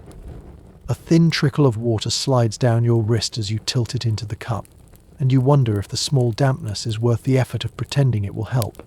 You drink anyway, because some habits have grown too ingrained to abandon. The water is tepid, of course, as though it spent the night rehearsing its bent media. You swallow, set the cup down, and run your fingers over your lips, feeling the last trace of warmth clinging to your skin. Perhaps you remember when you were younger, how you thought morning was a kind of forgiveness, an unspoken agreement that each new day would let you start fresh. You believed that if you rose early enough, you could outrun the discomfort. You would stand in the doorway with the jug in your hand, feeling the coolness on your palm and convincing yourself it would last longer this time. But now you understand that the morning is only the next chapter in the same long story. You move to the window, unlatching it with more force than you mean to. The shutter swings open on its reluctant hinges, and the air that greets you is neither crisp nor clean. It smells of dry grass and the faint sweetness of dust that never leaves. You rest your elbows on the sill and close your eyes, pretending that if you hold still enough, the morning will decide to be merciful, but you already know better. The dawn is simply the day's first offering of warmth, a gentle reminder that no matter how you arrange your hours, the heat will be there, patient and unchanged. You stand there longer than you should, letting your breath grow slow and heavy. Then you close the window again, not because it makes any difference, but because at least it feels like a decision you can still make. And as you turn back to the room, you feel the same quiet certainty you felt yesterday, that no matter how many mornings you greet, the air will always belong to itself, and you will always be the one hoping, in some small way, that this will be the day it forgets to be cruel. When you finish the morning's small rituals, the half-hearted washing, the slow folding of the blanket that never cooled, you pick up the cloth again. It hangs from a peg by the door, looking tired in the pale light, its edges frayed from all the times you've wrung it out and laid it across your face, your neck, your wrists. You think for a moment that you could leave it there today, that you could spend the morning pretending you no longer expect it to help. But you don't. You lift it down because carrying it feels easier than admitting you've given up. You dip it into the bucket, feeling the water seep quickly into the threads, and you squeeze it until the drops fall in slow, reluctant beads onto the packed earth. You tell yourself that this time it will feel different, that perhaps the air has softened during the night, and the cloth will keep its damp coolness longer than the span of a single breath. You drape it over your shoulders and close your eyes, waiting for the first sigh of relief. For a heartbeat, it does feel better. You hold still, almost afraid to move in case the heat decides to notice you again. But the coolness is only a thin veneer, dissolving as the warmth in your skin seeps steadily into the cloth. You think, not for the first time, that the heat has learned all your tricks, and it no longer bothers to resist them. You walk to the table, the cloth slipping a little as you move, and you resettle it across your collarbones, as if the small adjustment will change everything. The damp edge brushes your throat, and you almost manage to believe the difference is real. But by the time you sit, the cloth has already lost most of what made it worth lifting in the first place. Perhaps you remember when you first wove it, your hands clumsy with inexperience, your mind full of certainty that you were creating something that would last. You told yourself that a cloth of your own making would be better than any you could buy or borrow. It would understand your needs, as if familiarity alone would teach it compassion. Now, as you run your thumb along the loose threads, you wonder how you ever believed such a thing. You lift the edge and press it to your cheek, wishing it could be colder, wishing it could be anything more than what it is. Another reminder that small comforts often fail you precisely when you need them most. You hold it there anyway, because even a gesture that fails can feel more bearable than doing nothing. When you finally set it down, you do so carefully, smoothing it into a neat rectangle on the table. You tell yourself that later you will dip it again, and perhaps the afternoon will be more forgiving, but you already suspect that the afternoon has no plans to be kind. You rest your hand on the cloth a moment longer, feeling the last traces of dampness fade into the same warmth that has claimed everything else. And as you draw your hand back, you understand that the only thing more stubborn than your heat is your need to keep trying, to lift the cloth again tomorrow, to pretend that persistence is the same thing as hope. After the cloth has lost its last shiver of coolness, you stand and move to the threshold. You don't really expect the air there to feel different, but you go anyway, because standing in the doorway has become its own ritual, a way to convince yourself that you are not entirely trapped inside this small, heavy room. You rest your hand on the frame, feeling the rough wood warm under your palm, and you look out across the yard. The light is soft, the colour of old parchment, but there is no breeze to stir the dust along the fence line. You take one step outside, just far enough that the sun finds your bare toes, and you almost retreat again. The warmth in the dirt seems to rise instantly, wrapping itself around your ankles like something that has been waiting for you to come back. You stand still, trying to tell yourself that at least here you can feel the difference between inside and out, even if that difference is measured in disappointments rather than in degrees. Perhaps you remember how it felt the first time you set foot on this threshold, when you still believed that the line between the doorframe was a kind of magic border. You thought if you crossed it at the right time of day, you would step into air that had not yet been spoiled by too many hours of sun. You believed, in that quiet, trusting way that seems impossible now, that morning and evening would meet here, and you would be allowed to share in their small generosity. But standing here today, you feel no such gift waiting for you. The air smells of the same tired grass and old earth. The heat pools around your knees, rising in slow currents that carry nothing new. You shift your weight from foot to foot, searching for some spot that feels less resigned. None appears. You close your eyes, letting your hands slide down the edge of the frame until your fingers brush the shallow groove someone carved there long before you. You don't know who it was, a previous tenant, a stranger, but you imagine them standing here, pressing their thumb into the same notch, hoping for the same thing you do now. You think that if you stay long enough, you might feel connected to all those other people who once waited on this threshold, believing that heat could be outlasted by patience. But after a while, you feel only the familiar quiet of the yard, the same indifference that greets you every time you try to stand your ground against it. You open your eyes and look out once more, but the world remains untroubled by your small persistence. When you finally step back inside, it is not because you have given up, exactly. It is because you have learned that the doorway never promised you anything. It never pretended to be an escape. It is simply another place to stand and be reminded that the air will do as it likes, and you will always be the one deciding whether to call that resignation or acceptance.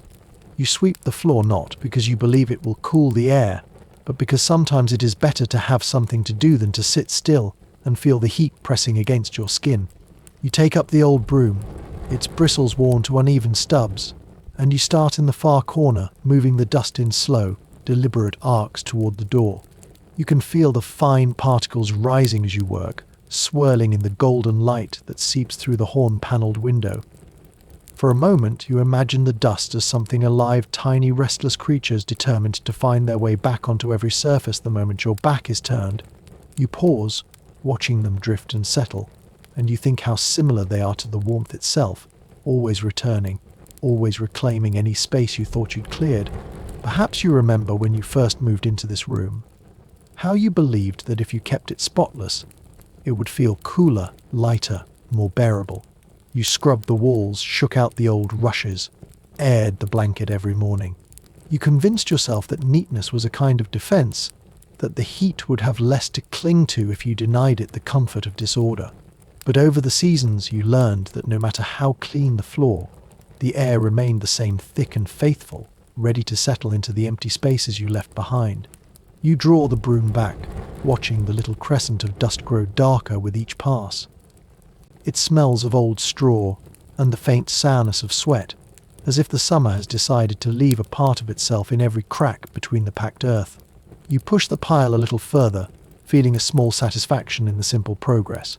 But even this satisfaction is thin, because you know that by tomorrow, the dust will have returned to every corner you just cleared. You think of how many mornings you have begun this same way, the broom in your hand, the air on your neck no cooler than it was the night before. You tell yourself it matters to keep trying, that some rituals are worth repeating simply because they remind you you have not surrendered completely. But the dust doesn't care. It lifts with each stroke, drifting back to the floor like a quiet insult. Perhaps you think that if you sweep often enough, you will eventually outlast it. You imagine the room clean for a whole day, the floor smooth and bare beneath your feet. You picture yourself standing there, the air finally fresh, the heat softened by your discipline. But even as you hold the thought, you know better. The dust is patient. It will wait for you to tire, for your arm to ache, for your arm to ache, for your will to soften into resignation. When you finally set the broom aside, you look at the pale streaks where you have passed and the darker patches you left behind. You feel the same dull acceptance that you did yesterday and the day before that.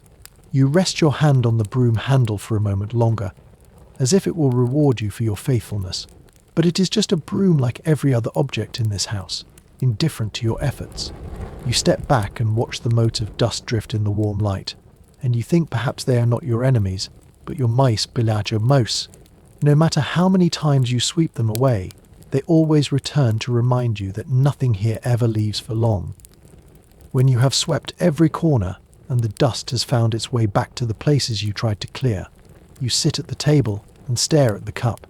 It stands exactly where you left it at dawn, half full of water that has been waiting for you all morning. You think about lifting it, about tipping it to your lips in the same small gesture you have repeated so many times that you no longer expect it to feel like relief. You rest your fingertips on the rim, feeling how the clay has warmed until it holds no difference from the air. You tell yourself that if you just wait a little longer, the water might cool on its own, that perhaps some wandering breeze will remember to visit and stir the surface into something that feels like mercy. But you already know the truth. The air will stay still, the water will stay tepid, and you will sit here pretending that hesitation is the same thing as hope. Perhaps you remember the first season you spent in this house, how you believed in the small theatre of refreshment. You would carry the cup outside, set it on the fence post, watch the wind trace delicate ripples across the surface, and convince yourself you could taste the difference when you drank. You recall the way you stood there, both hands around the clay, imagining that you had discovered something everyone else had overlooked, that intention alone but time has taught you otherwise. Intention does not cool the water. It does not soften the air or smooth the tired lines from your face. It only gives you another story to tell yourself on the days when you can't bear to admit that no story will ever be enough. You lift the cup at last, because doing nothing feels worse than doing the same thing again. The water is exactly as you expected, warm, carrying the faint metallic taste of the jug, and the sharper edge of disappointment you can't quite swallow. You sip slowly, measuring out each mouthful, as if rationing your illusions. When you set the cup down, you let your hand rest on its side, feeling the thin dampness that lingers where your fingers have been. You think that if you look away quickly enough, you might forget how often you've stood here trying to invent relief. But even with your eyes closed, you can feel the water in your stomach, a warmth that settles deeper than your patience. You consider emptying the cup, pouring it back into the jug, just to start over, but you don't. You leave it where it is, half full, half forgotten, because some part of you needs to believe there is still something left to reach for, even if you know exactly what it tastes like.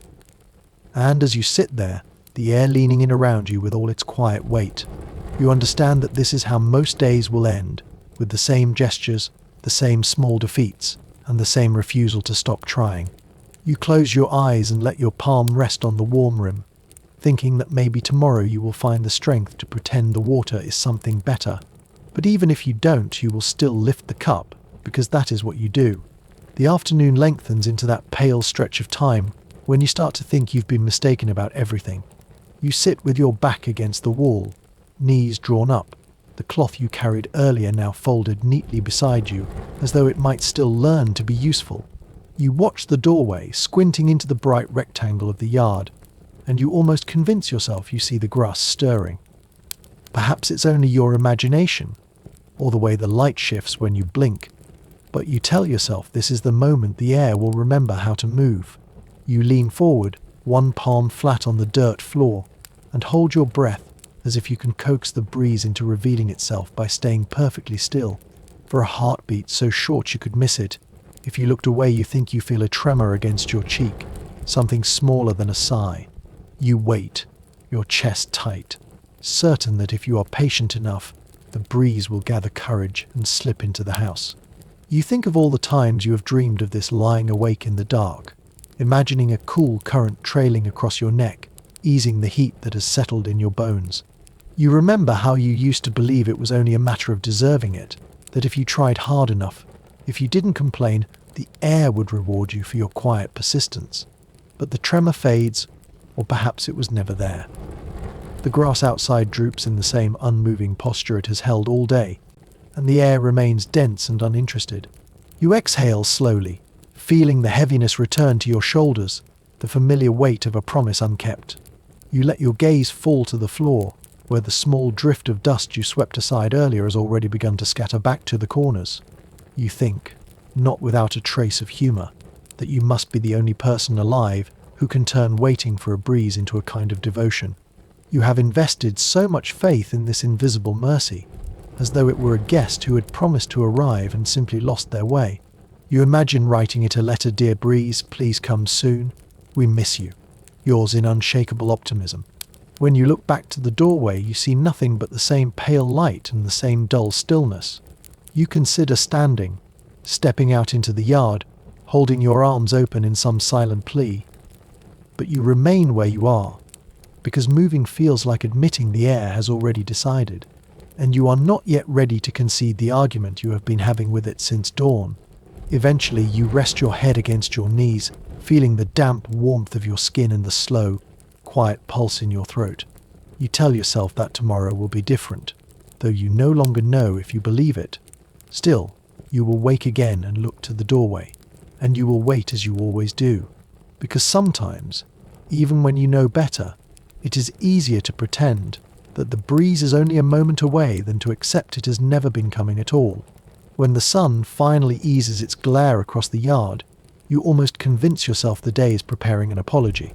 You watch the sky turn the colour of old peaches, soft and muted, and for a moment you believe the light itself has grown tired of watching you suffer. You stand in the doorway, one hand braced against the frame, and you tell yourself this is the hour when everything will shift, when the heat will step aside and let the night begin its quiet work. But the moment drags on, and nothing changes. The dirt beneath your feet still radiates the day's collected warmth, and the air feels as though it has simply been painted a darker shade of the same discomfort. You step outside anyway, because sitting in the same corner of the room feels too much like surrender. You walk to the fence, the boards warm under your palm, and you close your eyes, searching for some proof that the temperature has begun to slip. Perhaps you imagine that if you stand there long enough, you will feel the first brush of coolness across your cheek, something so subtle you will doubt it even as you welcome it. But the air stays still, indifferent, heavy as it was at noon. You open your eyes and look toward the far edge of the yard, where the grass leans in the same exhausted way it has all summer.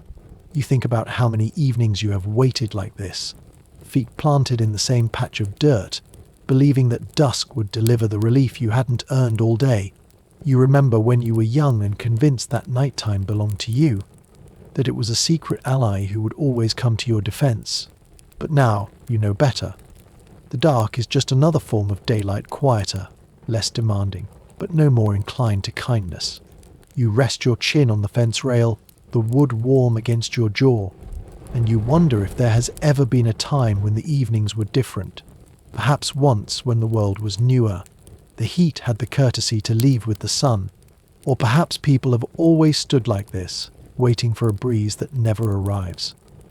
You shift your weight from one foot to the other, searching for a cool patch of ground that does not exist. You let your gaze wander across the yard, noting the small details: the cracked basin by the well, the pale smear of dust on the fence post, the limp stalks of grass that never grew tall enough to shade your ankles. You think that you have memorized every line and corner, every tired feature of this place that refuses to change. When you finally turn back to the door, you feel a thin ache in your chest that has nothing to do with heat and everything to do with the quiet knowledge that tomorrow evening will look exactly the same. You step inside without closing the door, as though leaving it open might tempt the night into softening. But the air that follows you is the same, stubborn, unmoved, and waiting to remind you that rest is never something you are owed. You sit on the edge of the bed, elbows resting on your knees, and you let your shoulders slump. You tell yourself that if you are very patient, you will learn to stop expecting anything more than this. But even as you think it, you know you will step into the doorway again tomorrow, because some lessons are too slow to sums, and hope is never as fragile as you pretend. When darkness has finally swallowed the last pale line of the horizon, you draw the blanket over your knees, though you have told yourself all day you wouldn't. You thought you were finished with it, that you were prepared to leave it folded neatly at the foot of the bed as proof you no longer needed to pretend it offered any comfort. But as soon as you sit down, the familiar weight calls to you, and you find your hands reaching for it before you can think better of it. You smooth it across your legs, feeling the way the fabric has learned the shape of your body, the same way the heat has learned the shape of your patience. Perhaps you imagine that this time will be different, that the blanket will somehow remember how it felt in winter, when it was a shield instead of a burden. You press your palm to the weave, willing it to give up some hidden reserve of coolness, but it remains as it always is: warm, compliant, impossible to abandon. You think about the stories you heard as a child, how a blanket could hold the memory of better seasons, how it could remind you that discomfort is temporary. You believed those things once, long before you understood that memory and reality have never been good friends. Now you know that a blanket is only a blanket, no matter how many times you fold it with care, no matter how often you tell yourself it will be different tomorrow. You lean back against the wall, feeling the uneven stones pressing between your shoulder blades, and you close your eyes. For a moment you let yourself imagine that you have stepped outside your own body, that you are simply observing this figure in the half-light, this person who has built an entire teen around expecting too much from a scrap of cloth. But when you open your eyes, you are still here, and the blanket still rests across your thighs, unbothered by your doubts. Perhaps you lift one corner, test it against your cheek, hoping the side facing the air has learned to be cooler than the rest. It hasn't. You set it back down and rub the fabric between your fingers, feeling the softness that has been earned by years of use. You think that if you ever did leave this place, you would take the blanket with you. Not because it has ever given you what you needed, but because it has never lied about what it was. You sit a little longer, your legs growing warmer beneath the folds. You tell yourself that tomorrow you will leave it folded and untouched, that you will prove to yourself you are capable of change. But as the night thickens, you understand you are not ready to be without it, that even the smallest habit can become a kind of anchor, when everything else feels so indifferent. When you finally lie back, you keep the blanket draped across your knees, because some part of you needs to feel it there, to know that not every ritual has to be abandoned just because it fails. And as you stare up into the darkness, you wonder if the greatest kindness you can offer yourself is to stop pretending you ever meant to let it go at all. When the night has settled so completely that even the last insect songs have thinned into the quiet, you find yourself listening for anything to remind you that you are not alone. You lie on your back, the blanket still draped across your knees, your hands resting on your stomach as though you are bracing for a confession you can't quite make. The silence feels deliberate, almost smug, as though the room has finally decided it has nothing left to offer but its indifference. You think, absurdly, that maybe the quiet itself will become a kind of comfort, that without the day's sounds to distract you, your mind will grow still enough to forget the heat. You focus on your own breathing, the slow rhythm of each inhale and exhale, and you pretend that this is enough to fill the emptiness pressing down from every side. But it isn't. The air is warm, thick with all the words you haven't spoken, all the small disappointments you have tried to bury under your patient routines. You remember, dimly, how you used to think silence was a gift. You pictured it as something clean, a smooth surface you could rest against when the world became too loud. But tonight it feels more like a weight, a presence that has crept into every corner, watching you with the same patient curiosity the heat always shows. Perhaps you imagine that if you wait long enough, some sound will break the spell, a distant door creaking on its hinges, the low mutter of a breeze passing by, the scrape of a branch against the wall. You hold your breath and listen harder, but nothing comes. The house has learned your habits too well.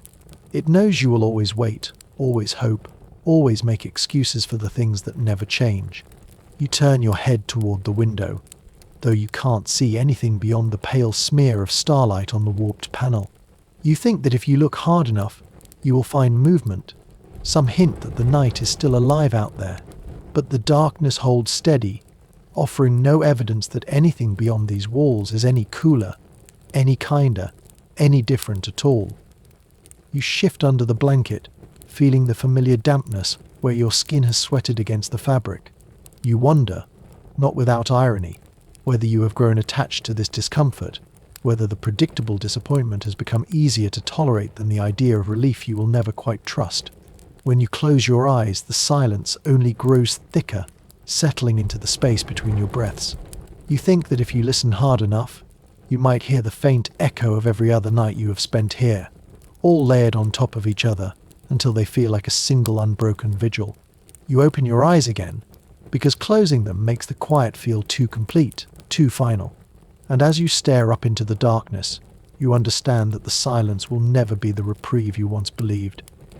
It is only the background to your own persistence, the soundtrack to the small, stubborn decision you keep making, to stay, to endure, to keep waiting for something you already know will never arrive. When the first suggestion of light gathers in the window, you feel it before you see it. The air changes almost imperceptibly, from the thick darkness of night to the softer grey that always arrives just before dawn. You don't move, because you know that lifting your head will only confirm what your skin has already told you. The heat never truly left. It has simply waited, polite but unrepentant, for the darkness to pass so it could begin again. You turn your cheek against the pillow, the fabric warm and faintly sour with the imprint of your breath. You try to tell yourself that today might be different, that the new light means a new chance for the air to remember how to be generous. But you feel the dull, familiar reluctance behind the thought, the certainty that this hope is no more substantial than the last one you carried to the threshold. Perhaps you remember when you first lived here, how dawn felt like a reprieve.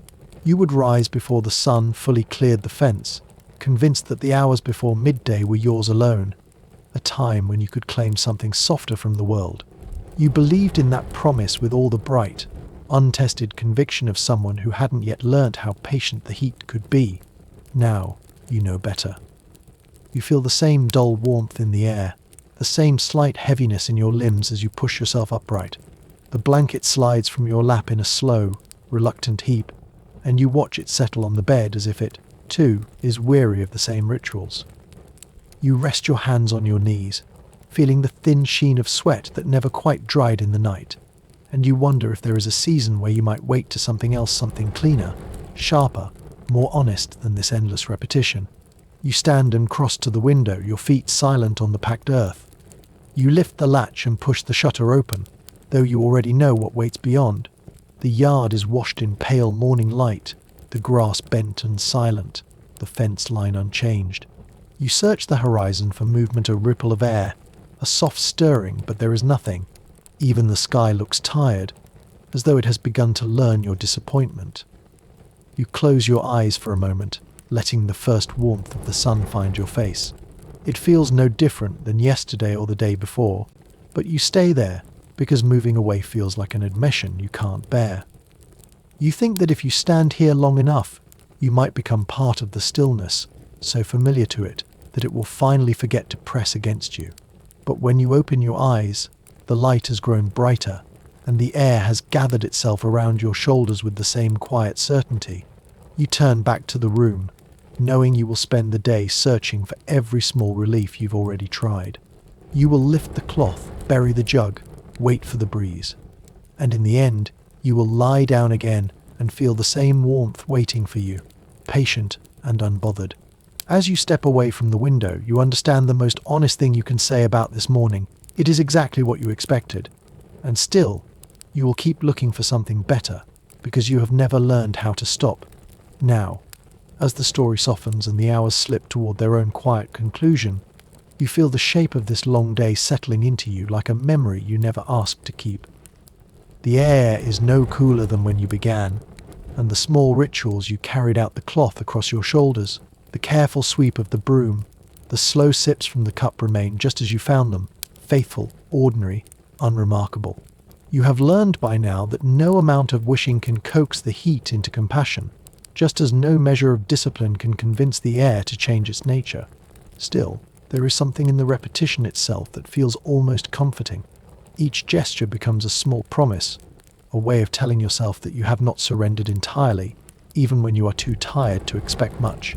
You sit in the same doorway, your palms resting on the same worn threshold, and you look out into the darkness that has never bothered to bring you the relief you hoped it would. Perhaps it doesn't matter anymore whether the breeze comes or not. Perhaps all that matters is that you are here to notice its absence, to feel the familiar disappointment without letting it become despair. Tonight, as you lie back on your narrow bed, the blanket pulled halfway across your knees and the cup still half full beside you, you let your breath move slow and easy.